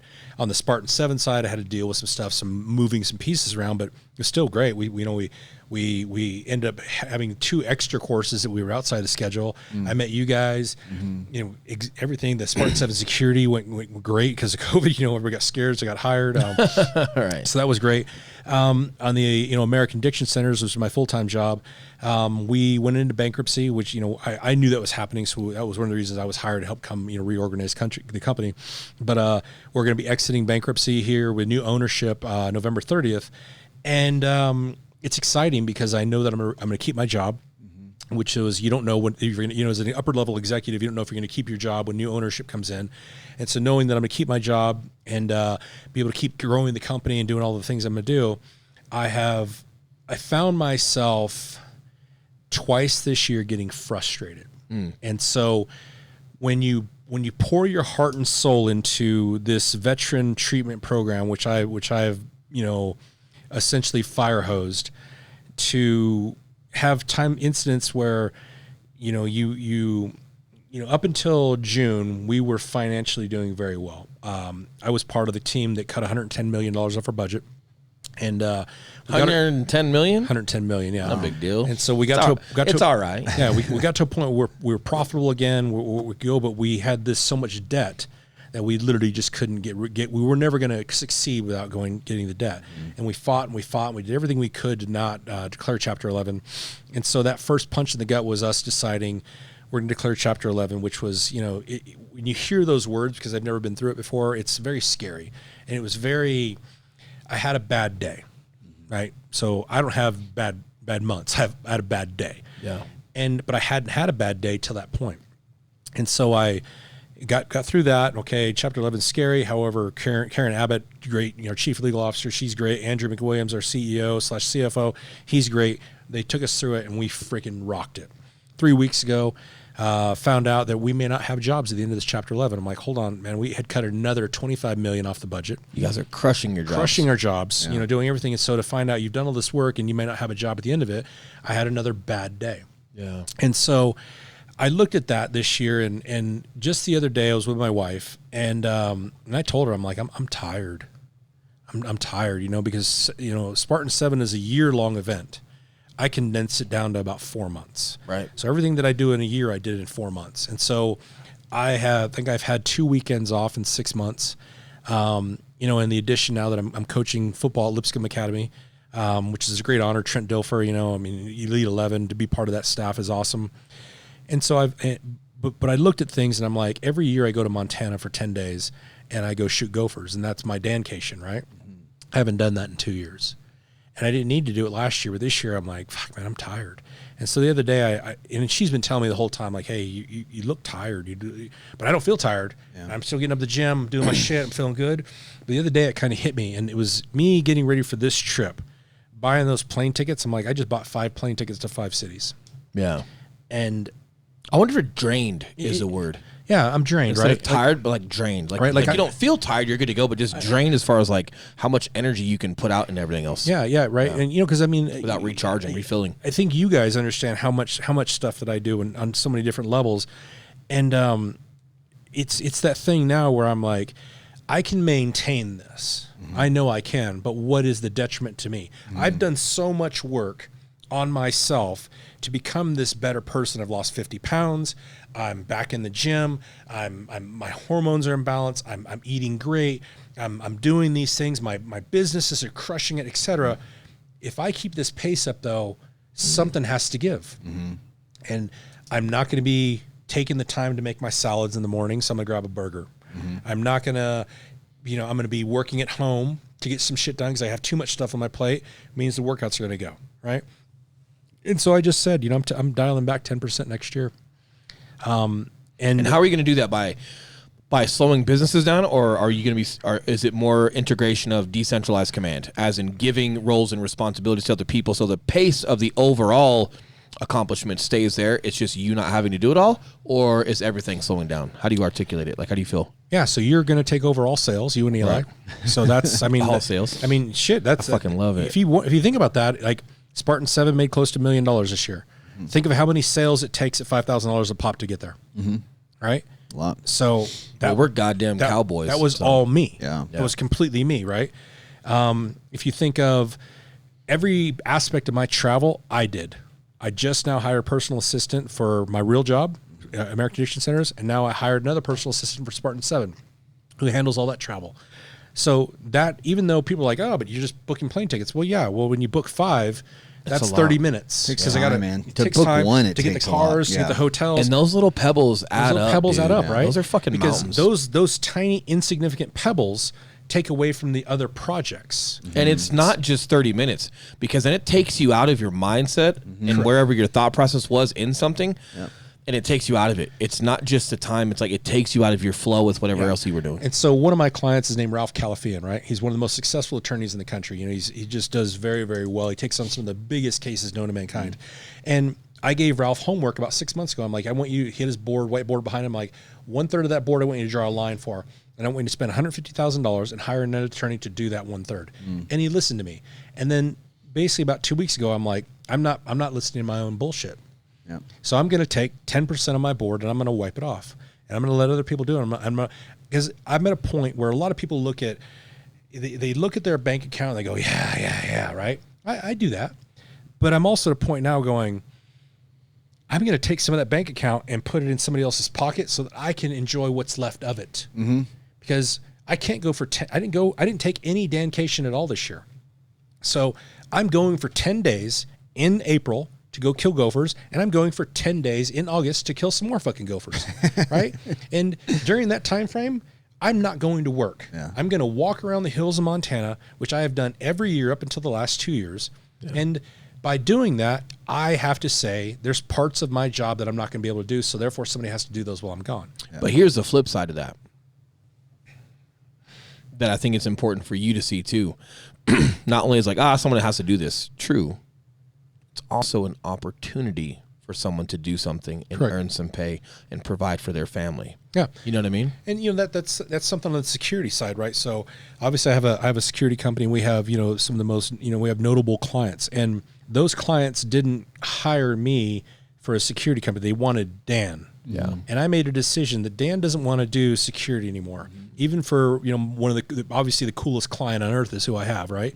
But he's pretty fucking cool. He's pretty fucking cool, right? And so, but what I did with him is I surrounded him with Navy SEALs, and Navy SEALs guard Joe, and Joe loves them and he takes great care of them. Mm-hmm. My other client in Beverly Hills, I surrounded him with Navy SEALs. And what it is, those SEALs are also guys that I took through a therapeutic program. And then I put them to work because they haven't found their mojo of going, I can fit into business. Because a lot of SEALs, for all their greatness, what they will never tell you is they are intimidated by the business world. Yeah. And most people will do what is easy to them. So SEALs are good at carrying guns. SEALs are good at protecting others. And I pay them a lot of money to do that. They make six figures to do those jobs for me. And I'm happy to do that. However, that's not why I was hired. Yeah. I was hired for Dan. And Dan looks in the mirror and goes, I know that I'm one of the best security providers on the planet, not based off how good I am, based on the amount of things that I've done for the clients I've done it for. Nobody can sit there and go, I've done Academy Award, Cannes Film Festival, Super Bowl, NBA All-Star Game all in the same week. Mm-hmm. Right? And then go to Africa for 3 months with 27 aircraft, 3 yachts, et cetera, with multiple. We coordinated it. My team did all those things. Antarctica, you name it, we did it. Yeah. Mm-hmm. And guess who taught us? Nobody. We had to learn it on our own because there's no book, right? Mm-hmm. So that's what those people hired. You understand. I understand it. Target prioritization elements. Correct. And so adapting, improvising. I could go and make 3 times the money by running those things myself instead of having project managers, but I've made a decision not to. Mm-hmm. And so I'm going to continue to make that decision because when I know that I went into my darkest spot, the only thing that I ever focused on was revenue. Mm-hmm. And so I bring this up because when I got hired at American Addiction Centers, I was told you need to come here to increase revenue. And I'm like, hold on, man. We make $38 million a month. We don't need any more revenue. We spend $50 million a month. Gotta fix it's that. Expenses. Mm-hmm. And I bring a mindset that's different than most people. And I bring that mindset and I brought it to in that environment and I cut down costs. And I did that in a way because I said to myself, how do I ensure that my entire job is not about cutting the workforce? Because I've been part of that before too at another organization, and I will never do that again. And so that's the way I feel about it now is I could make a lot more money. I could go and buy the fucking car and all this other bullshit, right? Have a better watch than Garmin, but it's all bullshit.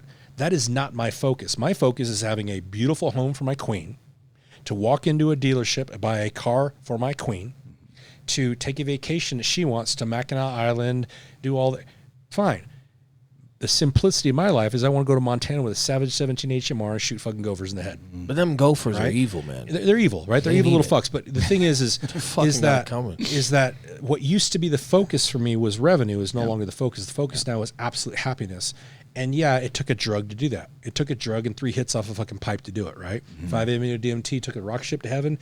Ibogaine cleaned my soul out of its demons. I had a lot of demons. And my whole goal now are very, very simple things. I want to have enough money to go buy a meal, and I want to make sure that my children never have to take care of me. That's it. I don't want a jet, right? And I'm never going to get to that level anyway. I don't need a Ferrari. Be nice to have one, but really, who the fuck am I going to impress, right? Man, I sat in one time. They're not built for. I'm too big for the this. goddamn Those thing, bro. fucking I basically have to fall. I have to fall Not even into the Eli could fit in a Ferrari, right? bro. No. Like I have to fall in. I drove Sam's one day. I'm like, I had Yeah. to fall into it. Then getting out of it, I look like a damn little fat little turd. Like, so I drive a pickup truck, right? Hell and yeah. it's just by me constantly telling myself that. You know, I have a buddy of mine. He goes on Facebook and he talks about the yachts and Lamborghinis and all this shit. And I'm like, hang on, bro, you're calling me for a job though. Oh, So that's an image you're trying to let people think you are. The reality is, I know you can't pay your bills. that's got to feel like shit inside, man. And you know, you and us three know that you portray that image. It means you probably want it, and you'll do anything you can to get it, but you not really care how you get it. Yeah. Yeah, it's a problem with integrity right there. Exactly, right? Or even can't worse, trust you want the image so bad, you're satisfied with just the image, not actually like achieving that shit. Because chances are, if you're that obsessed with the image, That's a hollow place to be, man. it is, man. Yeah. Like, yeah, Right, and if you, I mean, look at Dan Blazarian, right? He got kicked out of SEAL training. He basically flaunts his life on Instagram, but he's an unhappy motherfucker. Yeah, dude. And I didn't care for when in Vegas when he's running up to cops. Cops asking for a gun, like And that cop goes, "Hey, dude, I don't know who the fuck you are. Get away from me." Yeah. That was the most polite thing that cop did in that Yeah. super terrible circumstance. Is just politely not shoot you and just say, "Hey, man, get away from me." Yeah. And he got the guy running with his camera. You could tell he had a void there. As far as like, man, he probably wishes he would have maybe been a better SEAL, maybe been involved in some combat or whatever it may be. And like this opportunity creeps up. You run off first. Then the opportunity creeps up, and you have enough time to tell somebody to get on camera, so you can ask the cop for a gun. And it's like, hey, versus running off or doing all this Hollywood shit, you probably just could have applied some first aid to people and save a life instead of worrying about taking one. that's not heroic though. yeah. That's not heroic. You know, and really Maybe not in his eyes. Really, what it comes down to is look at what I pay you. I don't have to pay you that, right? I don't have to. Your paycheck's going to go up. Mine's not, because my paycheck's already good.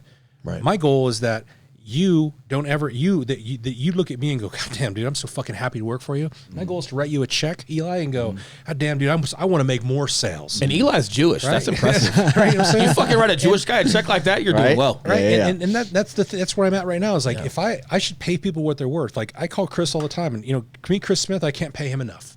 No. I literally can't pay Chris enough. And and Chris, he'll call me. He's like, there was a time where Spartan7 wasn't doing good, and he's like, hey man, don't worry about paying me. I'm like, I will always pay you, and I'm gonna pay you more. Right? Because I could be a greedy fuck. Yeah, payroll should be about 25% of the total net But revenue. the relationship matters to you. And I think that's the most important thing. And I think, man, just the two biggest words that are coming to mind for like where Dan is right now and where he wants to go is just opportunity and influence. Like those are just the two biggest words that come to mind when I think of Dan Cerrillo. Yeah. Is the opportunity Eli and I have that we're doing some things with you and it's fun, but just anybody around you, just the opportunity that presents itself there, and then the amount of influence you choose to have with people as far as like just bettering them. Well, I talk a lot about things, but really I have a pretty singular focus. I look at the last 20 years of my life, and I know I accomplished things during those 20 years, but I'm not happy with the way I accomplished them. I'm not unhappy, but I'm not happy with the way I did them. I could have done better. I look at the next 20 years, and I'm very realistic about my time frame because no male in my family has lived past the age of 70, right? I look You at got that stem cells, bitch. So you're living to be like 120. and I get it, right? But I'm very realistic. I'm like, I want the next 20 years to be everything that I can have them be. Yeah. And unlike people who are like, oh, what's your 5 year? I don't have a 5-year goal. I have tomorrow. People ask me all the time, how long have you been sober for? Today? I don't keep track of that shit. I know the date that I became sober. I don't count the days. Hey, fuck that. I'm sober today. That's my goal. My goal is today. How do I make today good? What can I do today? And tomorrow when I wake up and go, what did I fuck up? How can I make it better? Right? That's why I changed my flight. Hey, Will, I'm changing my flight. Why? What am I going to do? Sit back there and answer emails? I want to come here and hang out with my homeboy. Fucking emails ain't going nowhere, bro. And I'm like, I'm going to lay in bed for another bit. I'm going to go have this lunch, whatever. I'm like, I'm changing my flight. I'm going to hang out with Will 1 hour earlier. That's courtesy. That's what I want to do. I'm like, It's so I'm appreciated giving too, you you one know? more hour, like, because I'm busy. I get that. And it's like, And in return, you get one more hour from I got a people fucking that you fantastic want to be burrito, bro. Dude. You know, like I'm bent out of shape. You're not a vegetarian, by the way. You're not a vegetarian today, bro. We got some good stuff for you today. As long as you're okay with it. You know, no, man. I appreciate. And I think the best way to end is just right there, man. Like, hey, I have tomorrow. Like, I think, and we hear it in business a lot. Like, what's your 5-year plan, or what's it? And it's like, hey, I understand the intention behind that. But it also gives you an out because you got 5 years to get it done, or you got 3 years to get it done, or you got 1 year to get it done. Like, there's an out there. There's not a sense of urgency behind it, other than, hey, man, I got today. That's it. Am I leaving it all on the table every day? You know, and if there's something I could have done better yesterday, I'm going to make sure I do it today. And what is it? Like, do I run a little after action in my, you know, and this is what I do at night, like when I take a shower.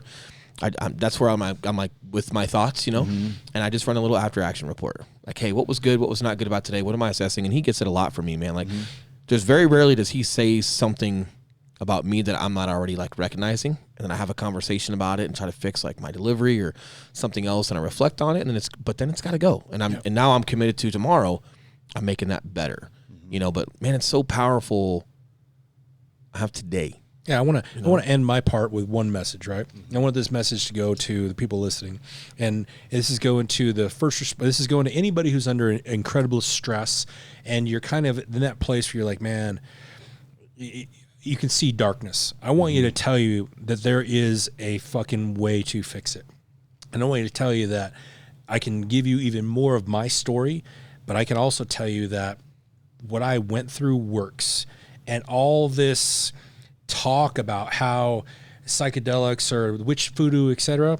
Maybe they are, but I'll tell you what, if you can't get what you need done through therapy, you may need to fucking think about this. And I'll also talk about therapy. For all you people out there who think therapy is something you look down your nose at, and somebody, when you look at an addict and you go, it's a bum on the street, I'm a fucking addict. And I went to therapy and I go to therapy, and I'll tell you what, when you start unloading and letting things off your chest in a safe and loving environment, you feel better. And there's nothing to be ashamed about it. And anybody out there who needs my help and ever wants to talk about this, I'm Dan Cerrillo. I work at American Addiction Centers, and this is what I do for a living. And I would love to help you in any way that I can. And that's where we're going to leave it. We're going to have your Instagram titles. We're getting these old guys savvy on social media. We're gonna grow their page. He's looking at my page like, oh, you got like, fuck yeah, dude. I'm a youngster. I'm supposed to have that many. But we're gonna throw up his handles on the video, guys. We'll have it in the text when we share it through social media. We'll have Dan's contact information there in case you guys need it. Obviously, if you guys know myself or Eli and you want to reach out through there first, more than okay. But I think the biggest thing here is just really trying to get you guys to understand trials and tribulations and accepting them for what they are, but just not settling with them, and just understanding how to be resourceful. Something that, you know, really stands out. The word I've got for just this entire, not that I make words for every podcast, but something that really speaks out to everything you've talked about today is how resourceful you've been with the people you've put around you, with the ways that you've got work done, with seeking different types of therapy because nothing else was working, and just not thinking that you don't have enough resources, but just being resourceful to go find it. And if you guys are listening and you're going through that, this is a key indicator right now that you can be resourceful and you can reach out and find some good stuff for you. So if that speaks to you, please don't hesitate to do so. Yeah. But it's Friday. It's a pleasure, Dan. So we're going to get Dan some good food. We got some good food that I'm going to go grab. We're going to have a good night watching some football. Hopefully we can get your football game on the television. I got the father-in-law coming over who wants to meet you. He sold his company, Hewlett-Packard. He's a smart dude. He might have some good dimes for you. You got a nice ass? He does. Dude, I'm excited. He's Filipino. You like Filipinos? Filipino mafia. Yeah, he's a good dude. We're gonna Puppies and peanut butter, bro. Puppies and peanut butter. Hell yeah. We'll have Cash over for a little while. My son, we won't let him get too crazy, and we'll get him upstairs to bed so he doesn't drive you crazy because your kids are already raised. But we're going to have a good time with that. And everybody else listening, enjoy your Friday. And we will talk to you guys next week. See you guys. Thanks for listening. Out.